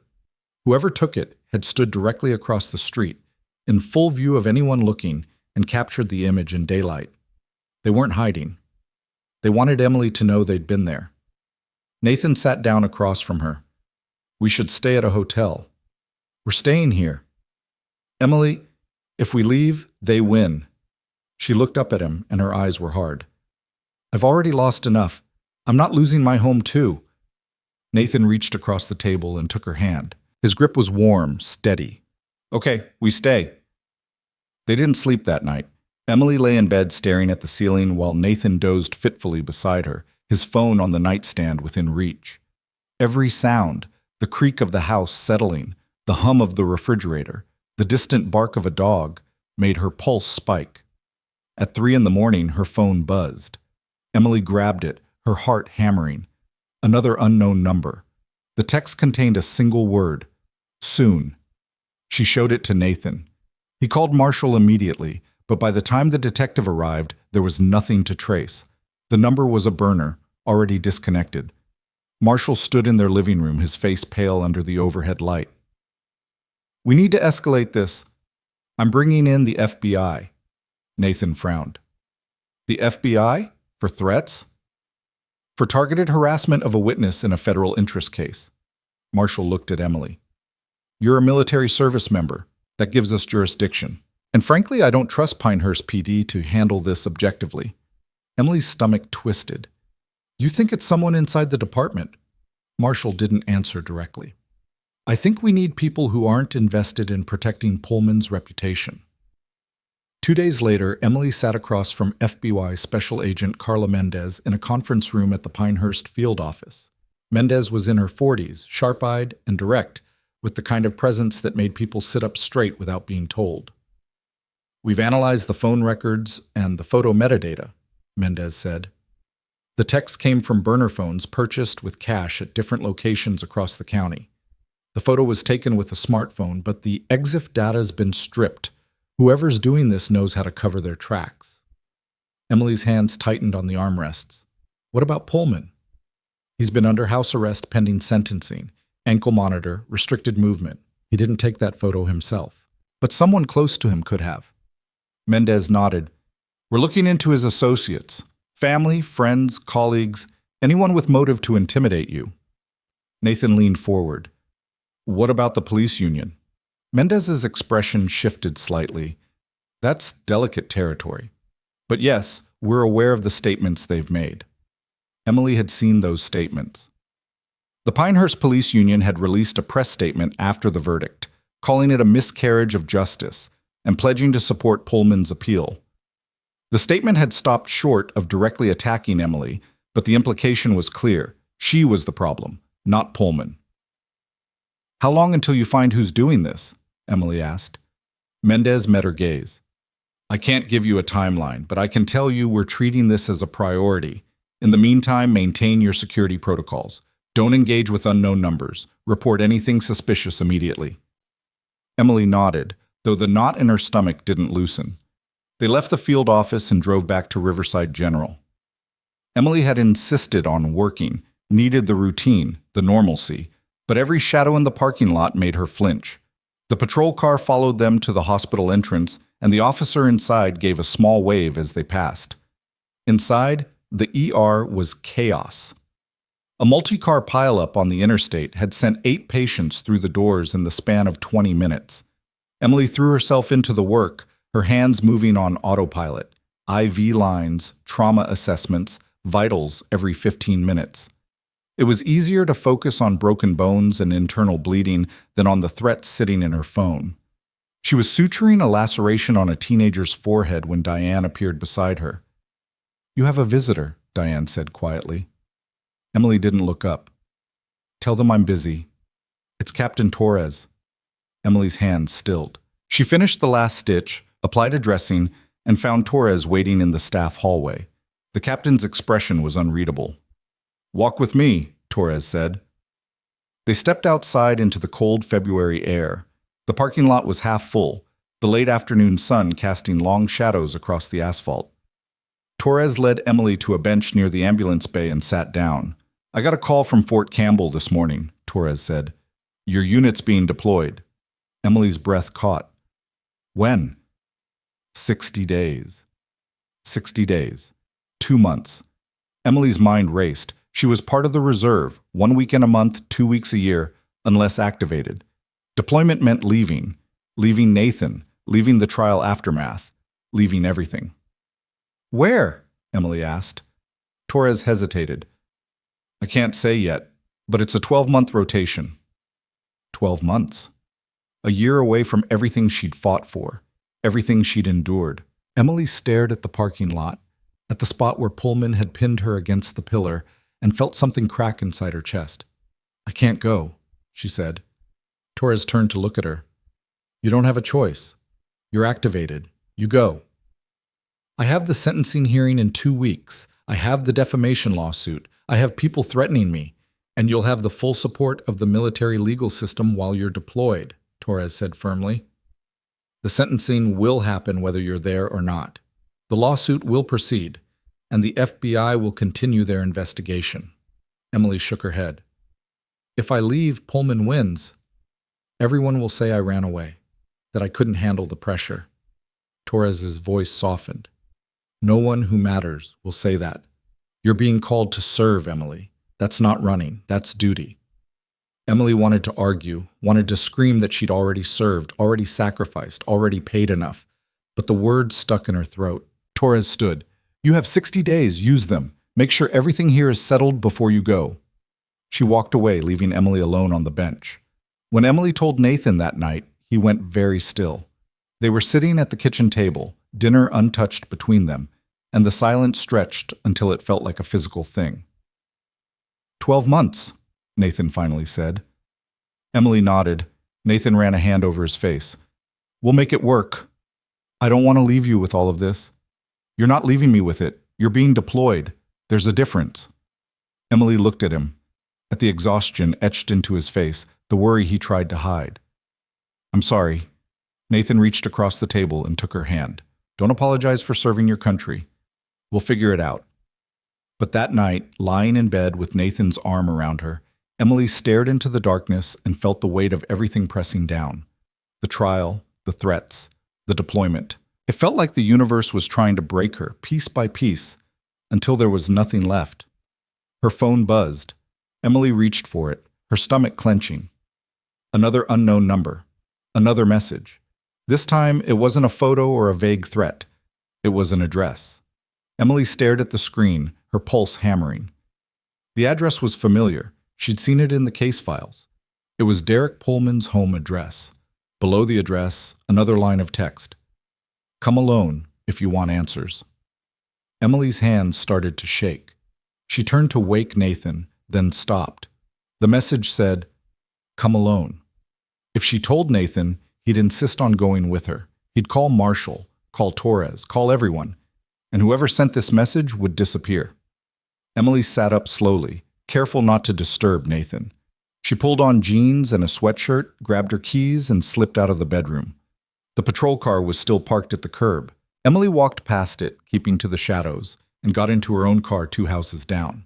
She started the engine and pulled out quietly, watching the rearview mirror until the officer's headlights faded into the distance. Pullman's house was on the east side of Pinehurst, in a neighborhood of modest split levels and chain-link fences. Emily parked a block away and walked the rest of the distance, her heart pounding so hard she could hear it in her ears. The house was dark except for a single light in the front window. Emily approached slowly, every instinct screaming at her to turn back. This was insane. Dangerous. Exactly the kind of thing that got people hurt. But she kept walking. She reached the front door and raised her hand to knock. Before her knuckles touched wood, the door swung open. A woman stood in the doorway. She was in her 60s, thin and pale, with graying hair pulled back in a ponytail. Her eyes were red-rimmed, and she held a tissue in one trembling hand. "You're Emily Warren," the woman said. It wasn't a question. Emily nodded slowly. "Who are you?" "Linda Pullman, Derek's mother." Emily's stomach dropped. She took a step back, but Linda raised a hand. "Please, I need to talk to you." Emily's first instinct was to run, but something in Linda's voice, desperation maybe, or grief, made her hesitate. "Why did you send me those messages?" Emily asked. Linda's face crumpled. "I didn't, but I know who did." She stepped aside and Emily saw into the living room. Sitting on the couch, arms crossed and expression defiant, was a man in his late 20s. He had Derek Pullman's eyes. "My other son," Linda said quietly. "Ryan." Ryan stood and Emily saw the resemblance clearly now. Same build, same jawline, same cold stare. "You got my brother convicted," Ryan said. Emily's hands clenched into fists. "Your brother assaulted me. He was doing his job. He choked me in a parking lot for no reason." Ryan took a step forward, and Linda moved between them. "Ryan, stop." He glared at his mother, then at Emily. "She ruined his life." "He ruined his own life," Linda said, her voice breaking. "And you made it worse with those messages." Emily's pulse spiked. "You sent the threats." Ryan's expression didn't change. "I wanted you to know what it feels like. To be scared. To have people watching you." "Ryan," Linda pleaded, "please." But he ignored her, his attention fixed on Emily. "Derek's going to prison because of you. His career's over. His reputation's destroyed. And you're just going to walk away like you didn't do anything." Emily met his gaze, and when she spoke, her voice was steady. "I didn't do anything. Your brother did. He grabbed me. He choked me. He ignored my badge and the witnesses and kept going because he thought he could get away with it. I didn't ruin his life. I just made sure he faced consequences." Ryan's jaw tightened. "You should have kept your mouth shut." "And if I had, who would he have hurt next?" The question hung in the air. Ryan opened his mouth, then closed it. Something flickered across his face. Doubt, maybe, or shame. Linda stepped toward Emily, her eyes pleading. "I didn't know he was doing this until yesterday. I found the burner phones, confronted him. He admitted everything, the messages, the photo, all of it." Emily's mind raced. "You brought me here to tell me this?" I brought you here to apologize. Linda's voice cracked. And to ask you not to press charges against him. Emily stared at her. Are you serious? He's my son. He made a mistake. He threatened me, Emily said, her voice rising. He sent me photos of my house. He told me something bad was going to happen soon. That's not a mistake. That's terrorism. Ryan stepped forward again, and this time Linda didn't stop him. You want to destroy my whole family? I want to be left alone, Emily said. I want to live my life without wondering if someone's going to hurt me because I told the truth. Linda's face collapsed. She sank onto the couch, sobbing into her hands. Ryan stood frozen, his fists clenched at his sides. Emily pulled out her phone and called Detective Marshall. I'm at Derek Pullman's house, she said when he answered, and I found who's been sending the threats. Marshall arrived with 2 FBI agents and 3 patrol units. Ryan Pullman was arrested in his mother's living room, read his rights, and led out in handcuffs. Linda wept on the couch, begging Emily to reconsider, to show mercy, to understand. Emily didn't respond. She gave her statement to Marshall, handed over her phone as evidence, and watched as the agents searched the house and collected the burner phones. When they were done, Marshall walked Emily to her car. You shouldn't have come here alone. I know. You could have been hurt. I know. Emily looked back at the house, at Linda Pullman's silhouette in the window. But I needed to face it, needed to know who was trying to scare me. Marshall nodded slowly. Ryan Pullman's looking at federal charges. Witness intimidation, harassment, stalking. He's going away for a while. Emily felt the tension in her shoulders ease slightly. Good. She drove home in silence, the adrenaline slowly draining from her system. When she pulled into the driveway, Nathan was standing on the front porch, his phone in his hand and panic written across his face. He ran to the car before she could even turn off the engine. Where the hell were you? Emily got out, and Nathan pulled her into his arms. I woke up, and you were gone. The officer said you left hours ago. I've been calling. I'm sorry, Emily whispered. I had to do something. She told him everything, the message, Linda Pullman, Ryan's arrest. Nathan listened, his jaw tight, and when she finished, he didn't yell or lecture. He just held her tighter. Don't ever do that again, he said quietly. I won't. They went inside, and Emily finally let herself collapse. She sat on the couch while Nathan made tea, and when he handed her the mug, her hands were shaking so badly she almost dropped it. It's over, Nathan said. The threats, the messages, it's done. Emily nodded, but she couldn't shake the image of Linda Pullman crying on her couch, begging for mercy for a son who didn't deserve it. The sentencing hearing was held on a gray Thursday morning 2 weeks later. Emily sat in the front row of the courtroom gallery, Nathan beside her and Captain Torres on her other side. The room was packed again. Reporters, supporters, protesters. The tension was thick enough to taste. Derek Pullman was led in wearing an orange jumpsuit and handcuffs. He'd lost weight since the trial, and his face was pale and drawn. He didn't look at Emily as he sat down. The judge entered, and the room went silent. The prosecutor stood first, outlining the severity of Pullman's crimes and the impact on Emily. Then Pullman's lawyer made his plea for leniency, citing Pullman's years of service and lack of prior criminal convictions. Emily listened, her hands folded tightly in her lap. Then the judge spoke. Mr. Pullman, you were given authority and trust as a police officer. You swore an oath to protect and serve. Instead, you used that authority to assault a nurse, a veteran, a civilian who posed no threat. You saw her identification, you heard witnesses, you had every opportunity to stop, and you chose not to.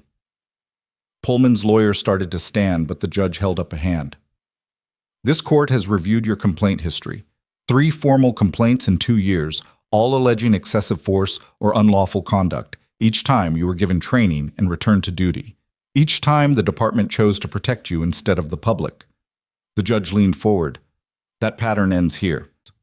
He read the sentence, 5 years in state prison for assault and battery, 3 years for unlawful detention, and 2 years for excessive use of force. The sentences would run consecutively. 10 years total. The courtroom erupted. Pullman's face went white. His lawyer leaned over, whispering urgently. Linda Pullman sobbed in the back row. Emily sat frozen, the number echoing in her head. 10 years. Derek Pullman would be behind bars until he was nearly 50. His career was over. His life, as he knew it, was finished. The judge continued. Additionally, Mr. Pullman, your peace officer certification is permanently revoked. You will never work in law enforcement again, and upon your release, you will be subject to supervised probation for an additional 5 years. He banged the gavel. This court is adjourned. Pullman was led away, and Emily watched him go. She expected to feel triumph, vindication, satisfaction. Instead, she just felt exhausted. Nathan took her hand. It's done. Emily nodded. It's done. They left the courthouse and drove to Riverside General. Emily had one more shift before her deployment orders kicked in. 60 days had shrunk to 3. Inside the hospital, life continued as it always had. Patients arrived, were treated, discharged. The ER hummed with its familiar rhythm. Emily moved through it like a ghost, performing her duties mechanically. At the end of her shift, Helen called her into the office. I wanted to give you this before you leave, Helen said, handing Emily an envelope. Inside was a letter on hospital letterhead. Emily skimmed it. Words like exemplary service and courage under pressure and valued member of our team. At the bottom, Helen's signature, along with the signatures of every department head. We're proud of you, Helen said, and we'll be here when you get back. Emily's throat tightened. Thank you. She left the hospital as the sun was setting, the envelope clutched in her hand. Nathan was waiting in the parking lot, leaning against the car. When he saw her face, he didn't ask questions. He just opened the passenger door and let her get in. They drove home in silence. That night, Emily packed her deployment bag, uniforms, boots, medical supplies. She moved methodically, trying not to think about the 12 months ahead, the distance, the uncertainty. Her phone buzzed, a text from Captain Torres. Final briefing tomorrow at 0800, Fort Campbell. Don't be late. Emily set down the phone and sat on the edge of the bed. Nathan appeared in the doorway, watching her. You okay? He asked. Emily looked up at him. No, but I will be. Nathan crossed the room and pulled her into his arms. They stayed like that for a long time, holding each other in the quiet darkness. The next morning, Emily drove to Fort Campbell. The briefing was routine. Deployment logistics, mission parameters, equipment checks. But at the end, Colonel Park pulled her aside. I heard about the sentencing, Park said. 10 years. That's significant. Emily nodded. It is. Park studied her for a moment. You did something important, Sergeant. You stood your ground. You fought back. That takes courage. It took a lot of people, Emily said. I didn't do it alone. Park smiled slightly. The best fights never are. Emily left Fort Campbell and drove back to Pinehurst. She had 2 days left before deployment. 2 days to say goodbye to Nathan, to her coworkers, to the life she'd built. But when she pulled into her driveway, she found something waiting on her doorstep. A package wrapped in brown paper with no return address. Emily's pulse spiked. She called Nathan, who came outside immediately. They stared at the package together. Should we call Marshall? Nathan asked. Emily shook her head. She knelt down, carefully peeled back the paper, and opened the box. Inside was a single item, a thin blue line flag folded into a triangle, and beneath it, a note written in jagged handwriting. You haven't won. Not yet. Emily's hands started to shake. She looked up at Nathan, whose face had gone pale. Because Derek Pullman was in prison. Ryan Pullman was in federal custody, which meant someone else, someone they hadn't identified, someone still out there, was coming for her. Nathan called Marshall before Emily could even close the box. The detective arrived within 15 minutes, followed by 2 FBI agents and a bomb disposal technician. They cordoned off the front yard, examined the package with portable X-ray equipment, and finally declared it safe.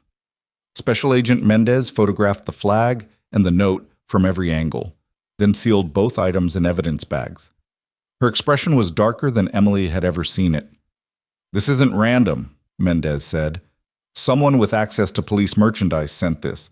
Someone who knows you're deploying in 2 days. Emily's stomach twisted. How many people know that? Too many, Nathan said quietly. The hospital, your unit. Anyone who saw the deployment orders. Mendez pulled out her tablet and pulled up a file. We've been monitoring communications within the Pinehurst Police Department since Ryan Pullman's arrest. There's a private chat group, current and former officers. They've been discussing the trial, the sentencing, and you. She turned the screen toward Emily. The messages were vicious, calling Emily a liar, a traitor, worse. But one exchange, highlighted in yellow, made Emily's blood run cold. She's deploying soon. Won't be around to testify if anything else comes up. Good. Let her run. Someone should remind her what happens to people who cross the line. The timestamp was from yesterday, hours before the package arrived. Who wrote that? Emily asked. Mendez's jaw tightened. We're working on identifying the usernames. Most are using pseudonyms, but we've narrowed it down to 12 individuals, all with connections to Pullman. Nathan stepped closer. 12? How is that even possible? Because the department protected him for years, Mendez said bluntly. Pullman had allies, people who covered for him, backed his reports, vouched for him during internal reviews. They're invested in the narrative that he's the victim here. Emily felt something sharp and hot rise in her chest. So what do we do? Mendez met her gaze. We find out who sent this package, and we shut this down permanently. The FBI set up surveillance on Emily's house, monitoring every approach. Nathan wanted Emily to stay somewhere else, a hotel, Torres's place, anywhere but the house that was clearly being watched. But Emily refused. I have 48 hours before I leave, she said. I'm not spending them hiding. Nathan didn't argue. He knew better by now. That night, Emily couldn't sleep. She lay in bed staring at the ceiling, Nathan's breathing steady beside her, and thought about the flag in the evidence bag. The thin blue line, a symbol that was supposed to represent honor and service, twisted into a threat. Her phone buzzed on the nightstand. She grabbed it, expecting another unknown number. Instead, it was Captain Torres. Need you at Fort Campbell, 0600, bring Nathan. Emily's pulse quickened. She showed the message to Nathan, who sat up immediately. What does she want? He asked. Emily shook her head. I don't know. They arrived at Fort Campbell as the sun was rising, the base coming alive with morning formations and vehicle movements. Torres met them at the gate, her uniform crisp and her expression unreadable. Follow me, she said. She led them to a secure briefing room in the Legal Affairs building. Inside, Colonel Park was waiting, along with two people Emily didn't recognize, a man in a dark suit with a Department of Justice badge clipped to his belt, and a woman in Army CID insignia. Torres closed the door. Sergeant Warren, Dr. Hale, this is Assistant U.S. Attorney Kenneth Reyes and Chief Warrant Officer Sarah Vance from Criminal Investigation Command. Emily's stomach dropped.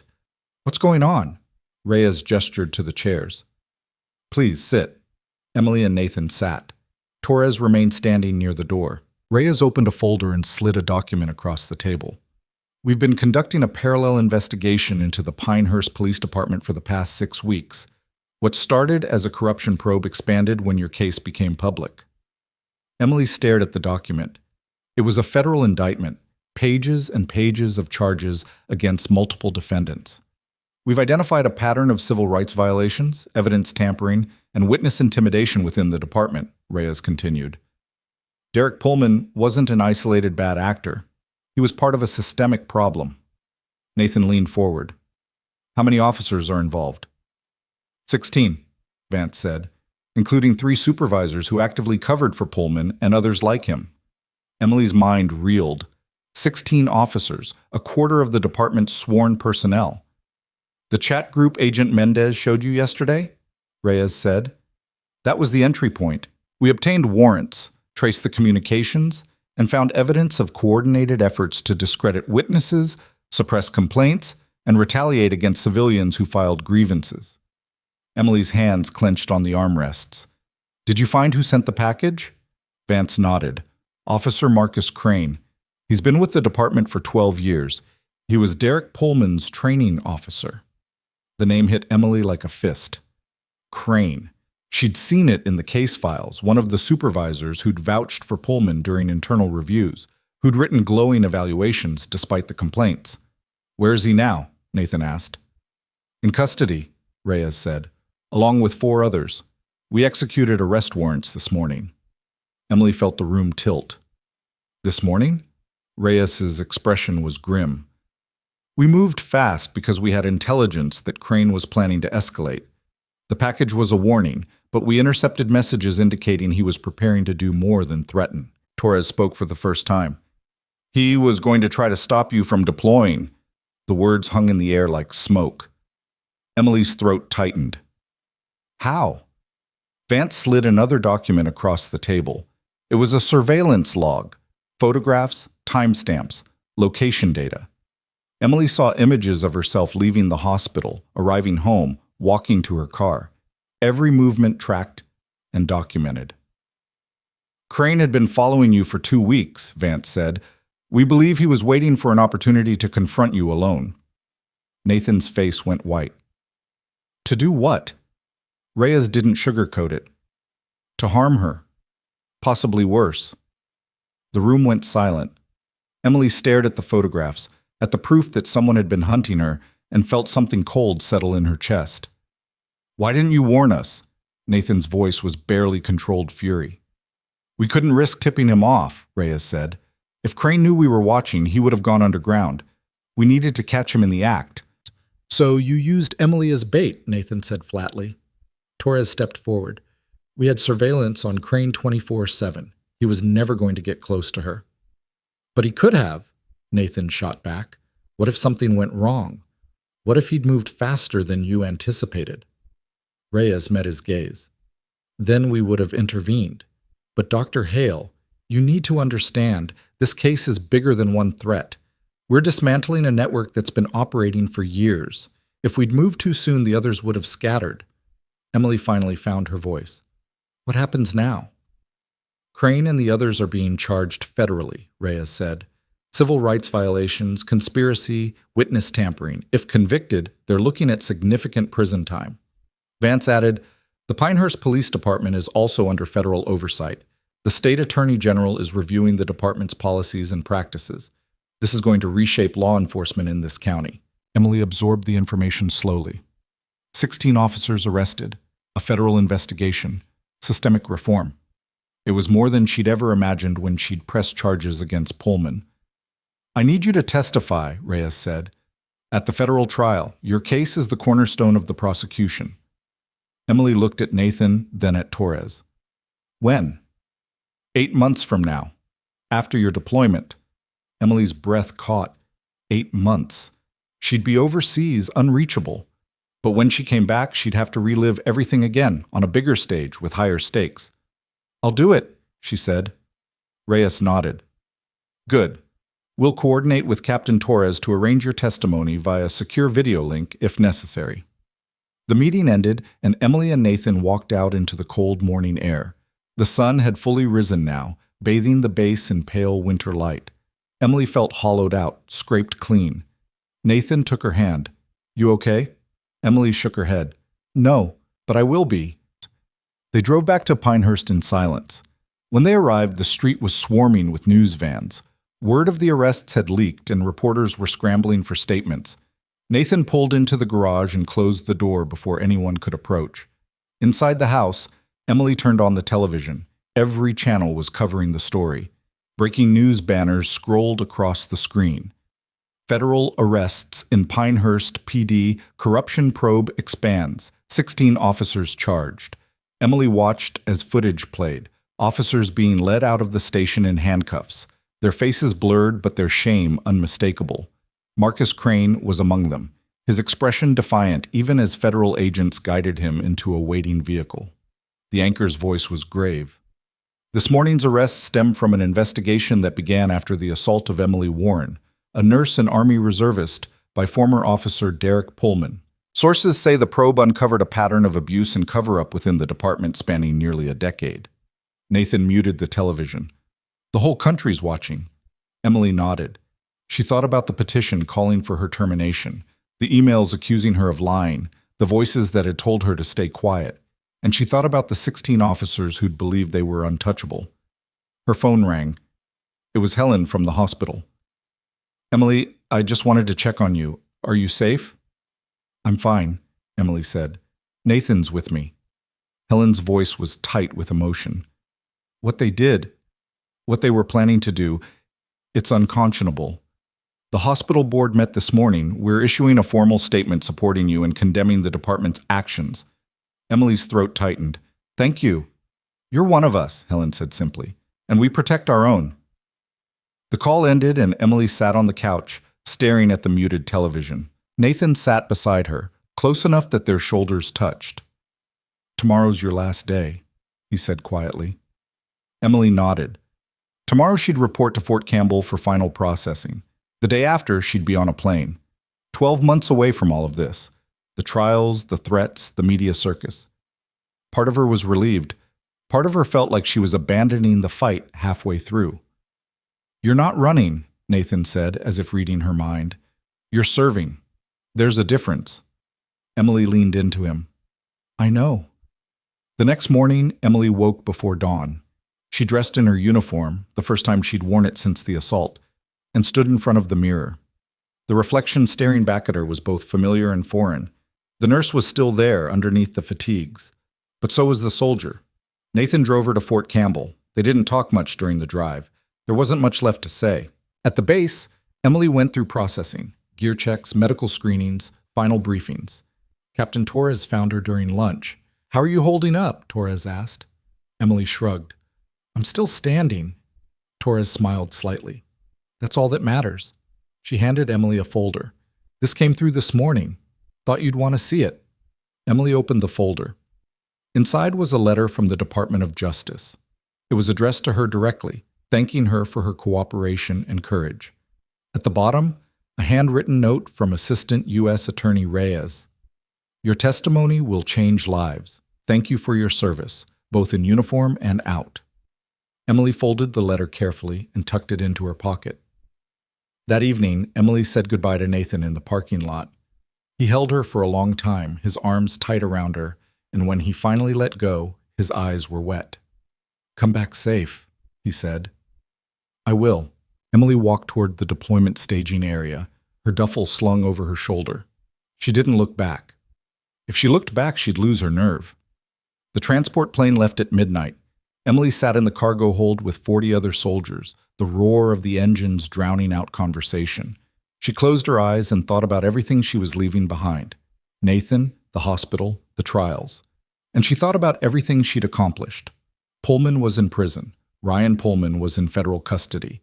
Marcus Crane and 15 others were facing federal charges. The system that had protected them was being dismantled piece by piece. It wasn't perfect. It wasn't complete. But it was justice. 8 months passed like a blur. Emily served her deployment in a field hospital near a coalition base, treating everything from combat injuries to local civilian emergencies.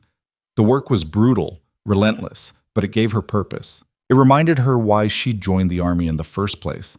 To help people, to save lives, to make a difference.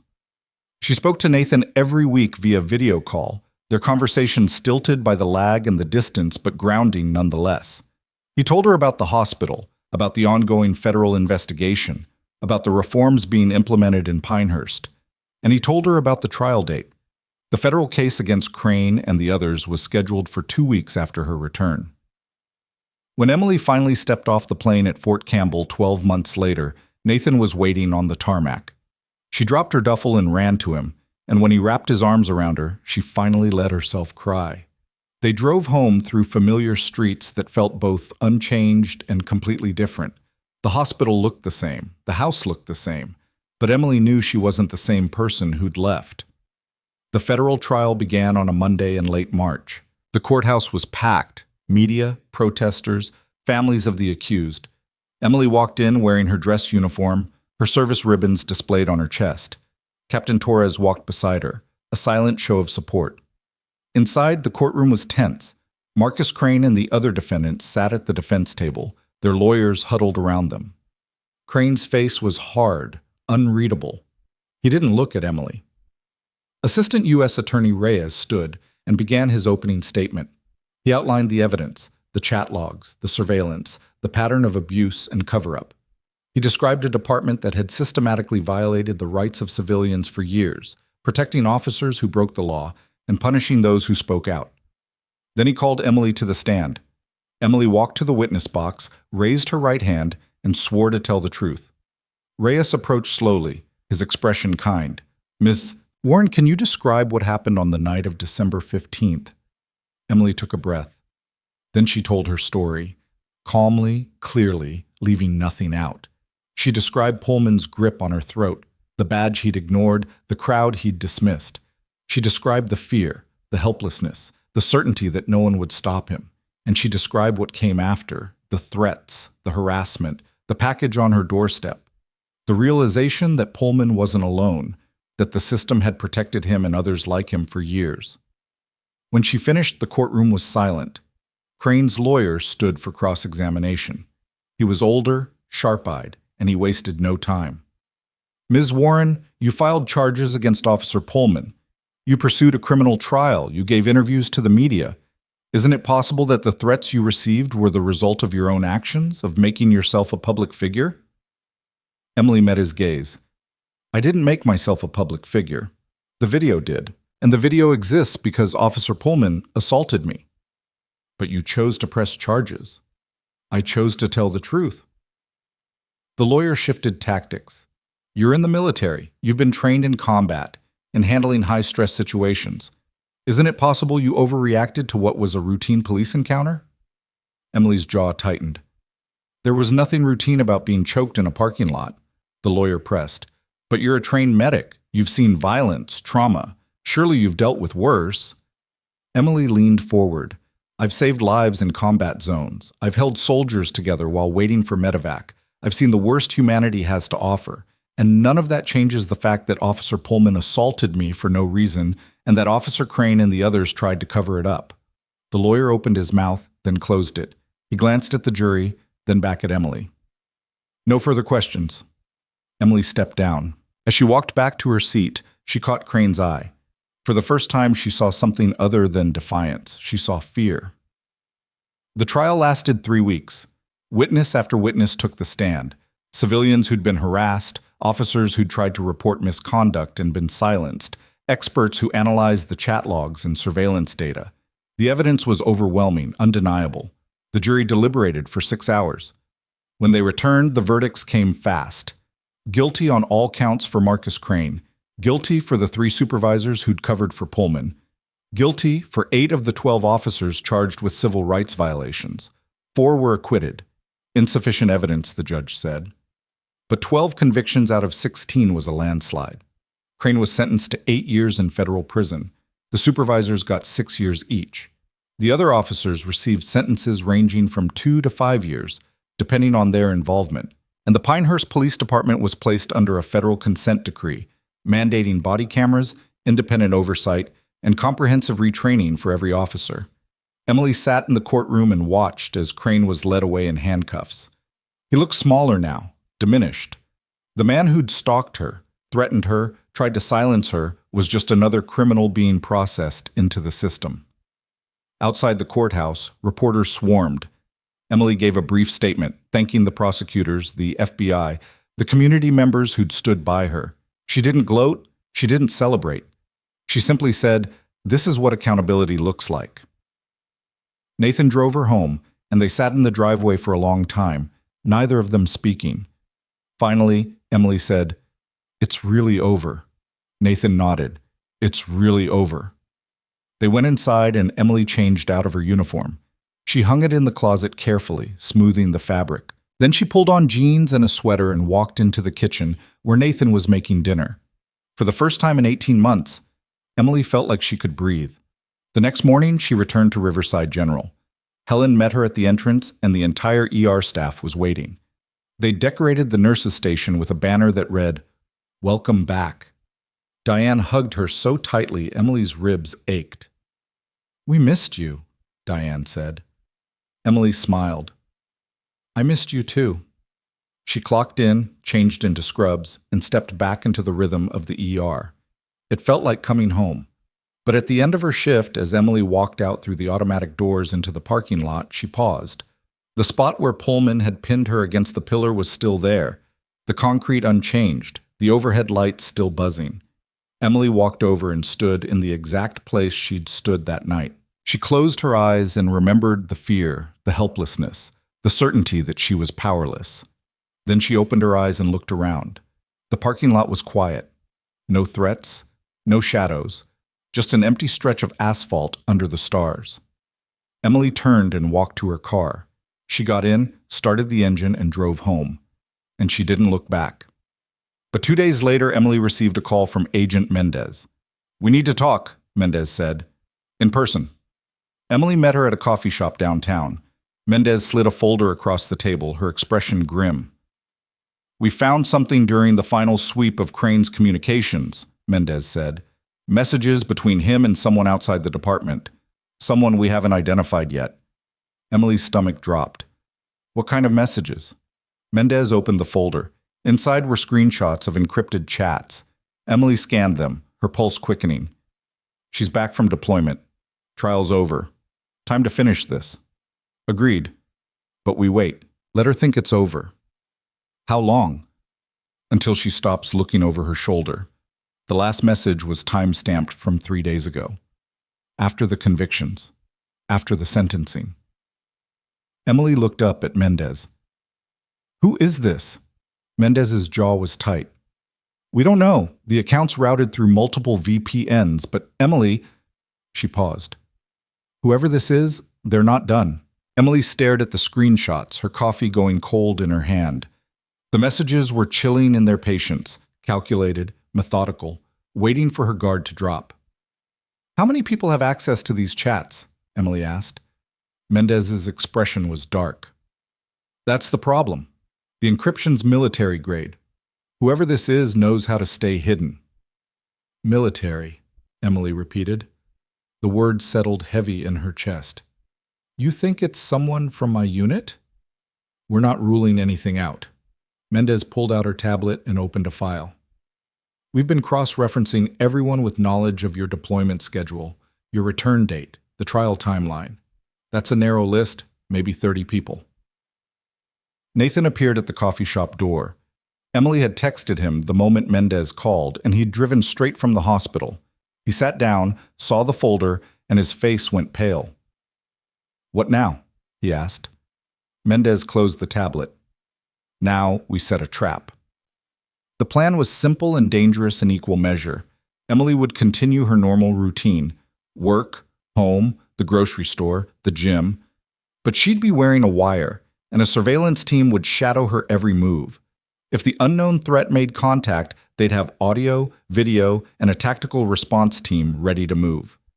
Emily hated it, hated being bait again, but she also knew this was the only way to end it permanently. "How long?" Emily asked. "As long as it takes," Mendez said. "Days, weeks. We wait until they make a move." Nathan's jaw tightened. "And if they don't make a move? If they just watch and wait?" Mendez met his gaze.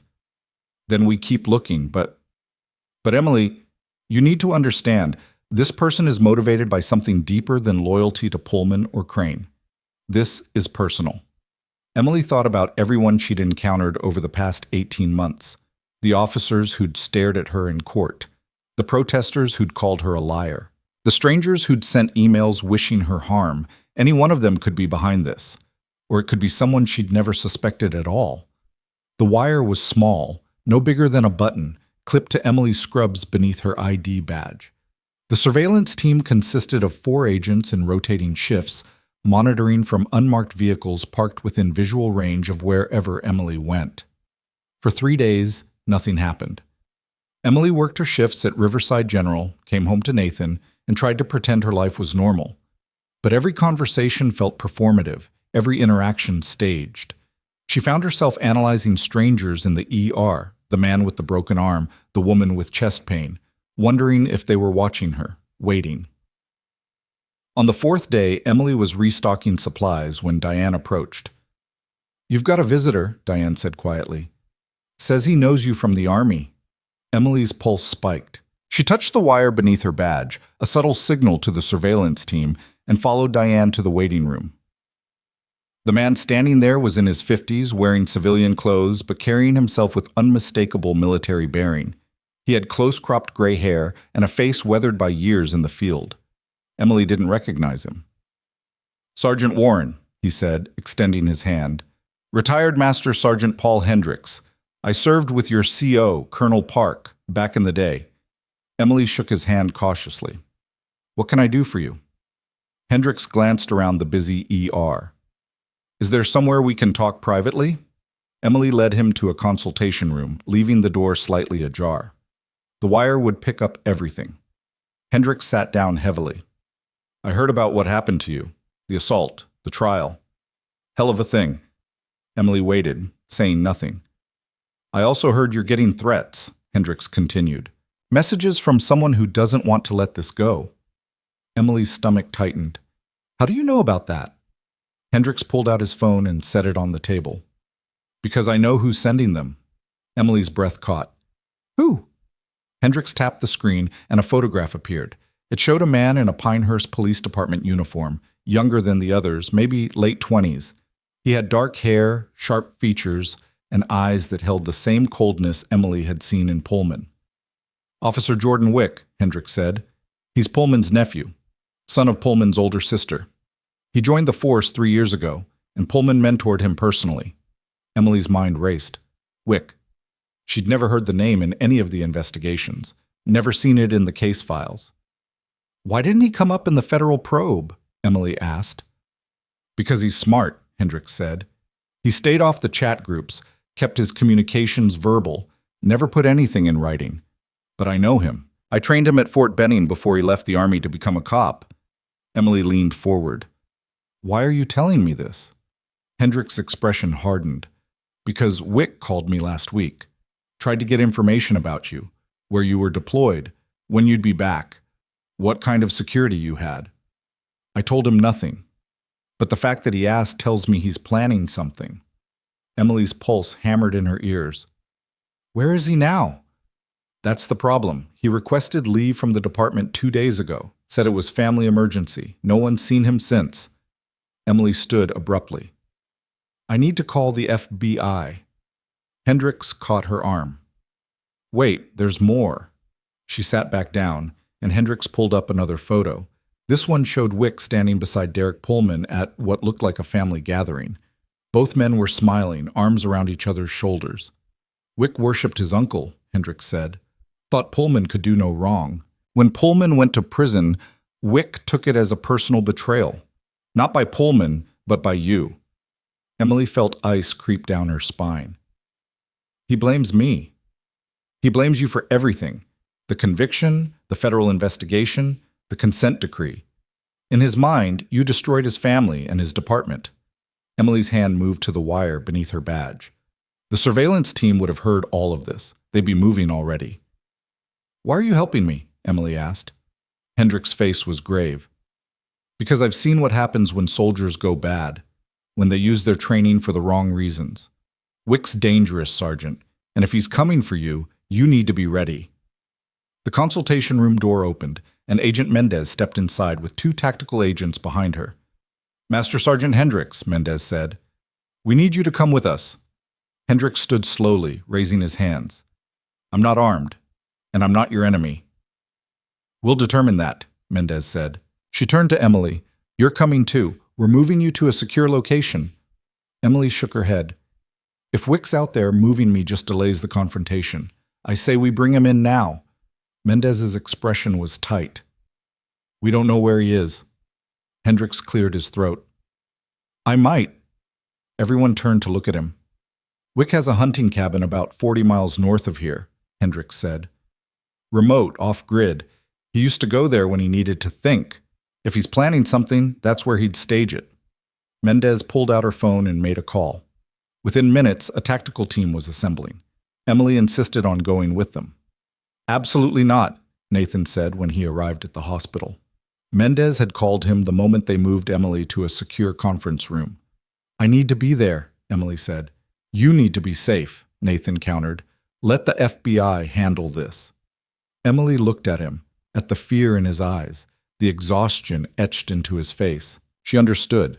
He'd spent 18 months watching her fight, watching her suffer, and now he just wanted it to be over. But Emily knew it wouldn't be over until she faced Jordan Wick directly.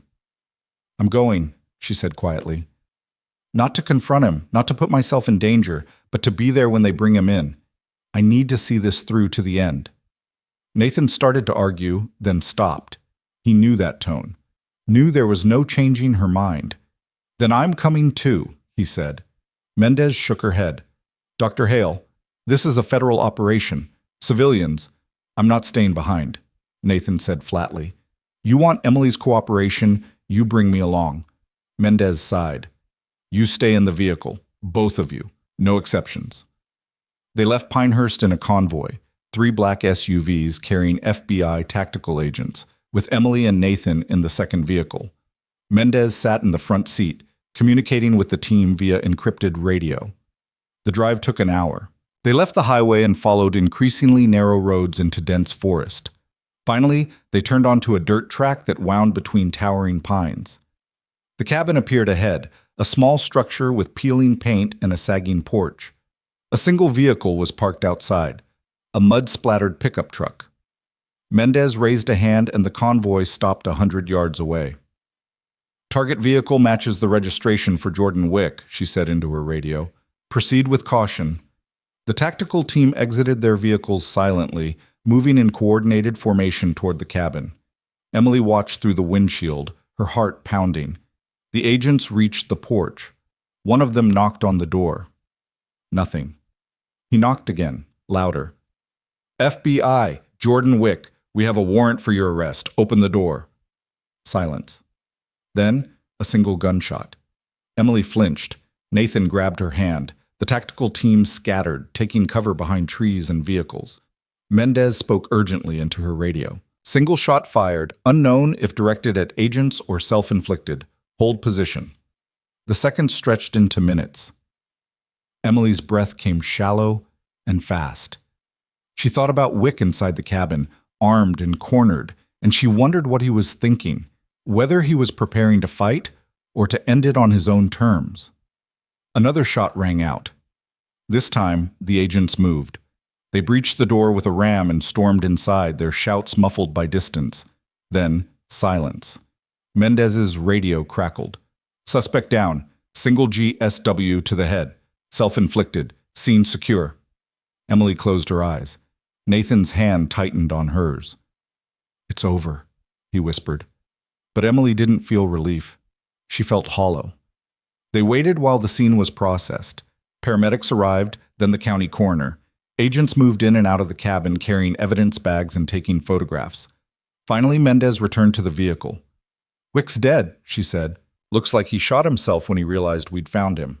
We recovered his phone, laptop, and a stockpile of surveillance equipment. We'll need time to analyze everything, but initial findings confirm he was the one sending the messages." Emily stared at the cabin. Why didn't he just leave, disappear? Mendez's expression was sad. Because he didn't want to run. He wanted revenge. And when he couldn't have it, he chose this. They drove back to Pinehurst in silence. Emily watched the forest give way to farmland, then to suburbs, then to the familiar streets of the town that had become her battlefield. When they reached Riverside General, Mendez turned in her seat. "It's finished, Emily. No more threats, no more shadows. Wick was the last one."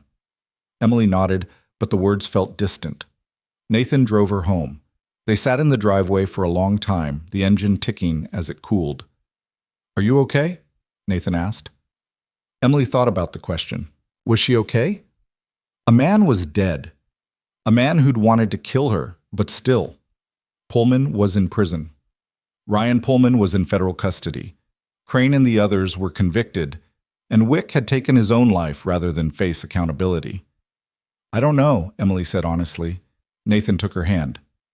"You will be." The next morning, Emily woke to find the news already spreading. Jordan Wick's death was front-page news, the final chapter in a story that had gripped the region for over a year. Reporters called it the end of a dark era and justice finally complete. Emily didn't feel like it was complete. She felt exhausted. But she got up, got dressed, and went to work.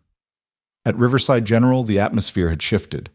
People still looked at Emily, but the expressions were different now. Not pity or sympathy, but respect.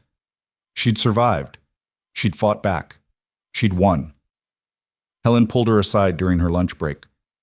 The hospital board wants to do something for you. A commendation, a ceremony, something to acknowledge what you've been through. Emily shook her head. I don't need that. Maybe not, Helen said, but we do. You changed things, Emily, not just here, but across the entire county. The reforms, the oversight, the accountability, that's because of you. Emily looked down at her hands. I just wanted to be left alone. Helen smiled sadly. And now you can be.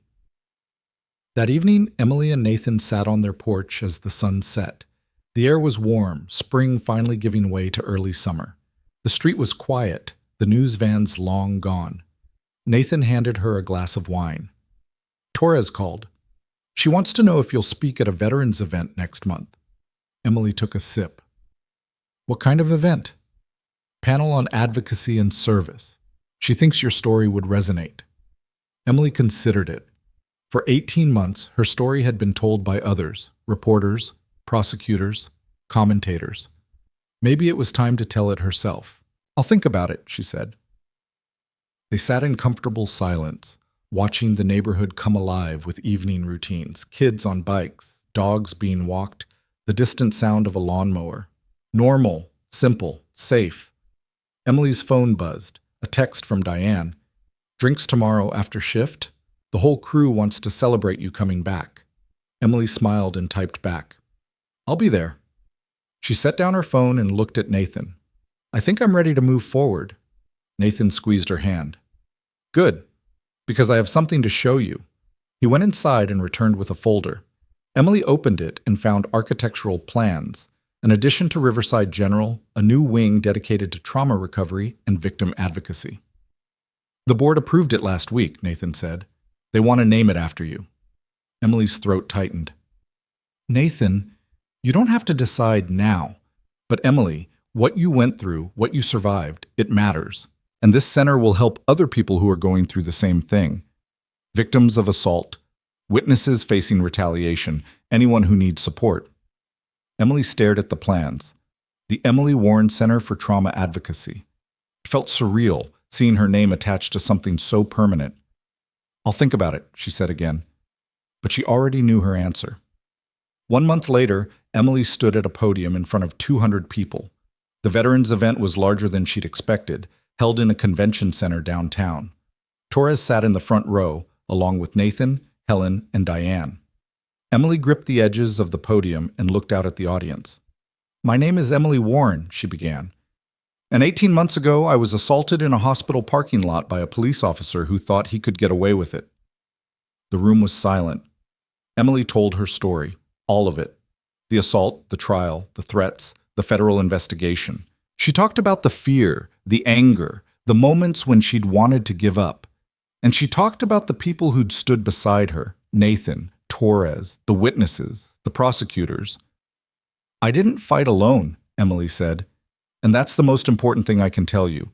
When the system fails, when the people in power protect the wrong ones, you don't have to face it by yourself. You find your allies, you document everything, you tell your story, and you don't stop until you're heard. When she finished, the room erupted in applause.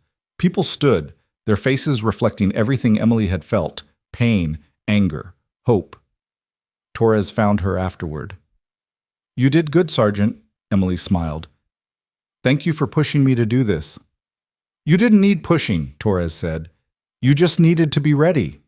Emily looked around the room, at the veterans and advocates and survivors who'd come to hear her speak. She thought about Pullman in prison, Crane behind bars, Wick dead, and the system that had protected them dismantled.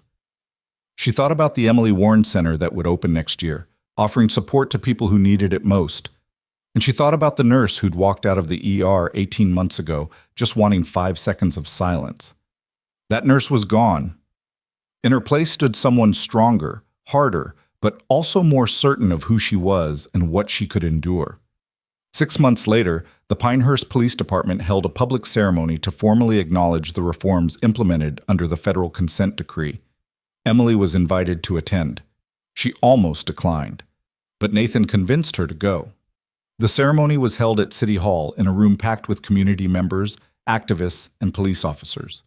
The new chief, a woman brought in from outside the department, stood at the podium and spoke about accountability, transparency, and rebuilding trust. Then she called Emily to the stage. Emily walked up slowly, unsure what to expect. The chief handed her a framed document. "This is a formal apology from the Pinehurst Police Department for the assault you suffered and the failures that allowed it to happen. It's signed by every member of the current command staff and approved by the city council." Emily read the words, her vision blurring. The apology was clear, unequivocal, and public. "On behalf of this department," the chief said, "I want to thank you for your courage. You didn't just hold one officer accountable. You forced an entire system to change, and we're better for it." The room applauded. Emily looked out at the faces, some familiar, some not. And she realized that this was what closure looked like. Not revenge, not victory, just acknowledgement. After the ceremony, Emily stood outside City Hall with Nathan. The evening was cool, the sky streaked with orange and pink. "How do you feel?" Nathan asked. Emily thought about it. "Lighter." He smiled. "Good." They walked to their car and Emily glanced back at City Hall one last time. The building stood solid and imposing, a symbol of authority and power. But Emily wasn't afraid of it anymore. She got into the car, and Nathan drove them home through streets that no longer felt hostile. Past the hospital where she worked, past the courthouse where she'd testified, past the spot where it had all begun. When they reached the house, Emily paused before going inside. "What is it?" Nathan asked.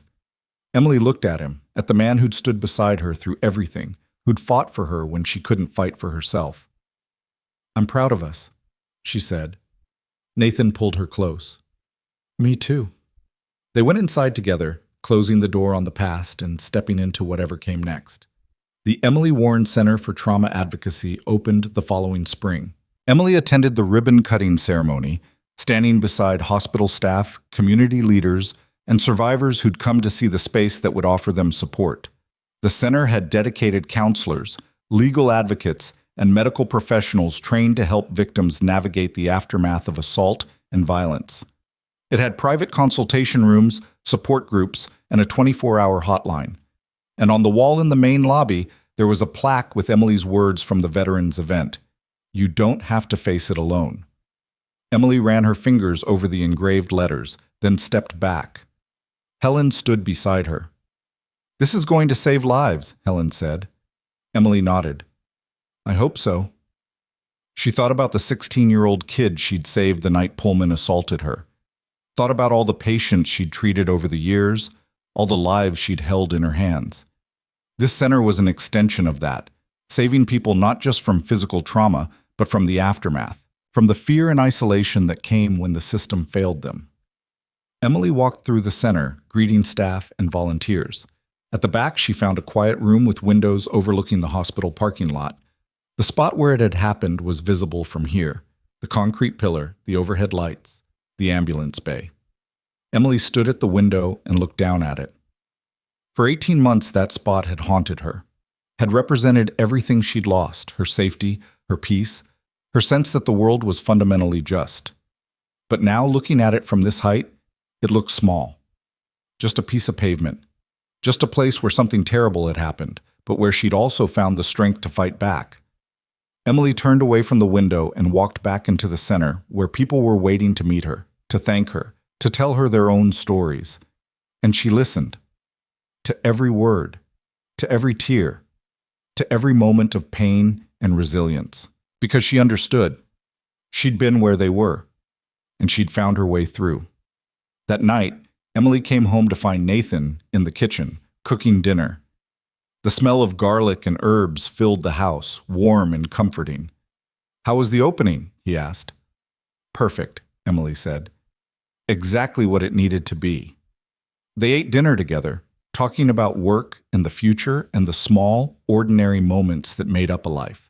No trials, no threats, no fear. Just two people who'd survived something terrible and chosen to build something better. Later, as Emily lay in bed beside Nathan, she thought about the journey, from that December night in the parking lot to this moment of peace. She thought about Pullman, serving his sentence in a cell that would be his home for the next decade, about Crane and the others facing the consequences of years of abuse, about Wick, who'd chosen death over accountability. And she thought about herself, the nurse who'd refused to stay silent, who'd stood up even when the cost was everything she had. Emily closed her eyes and let sleep take her. In the morning, she'd wake up and go back to work.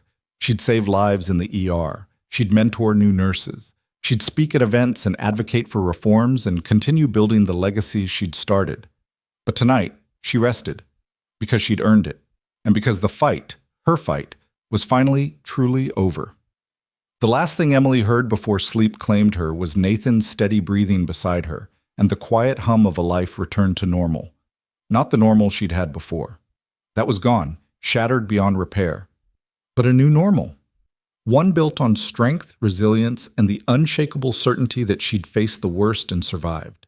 And that was enough.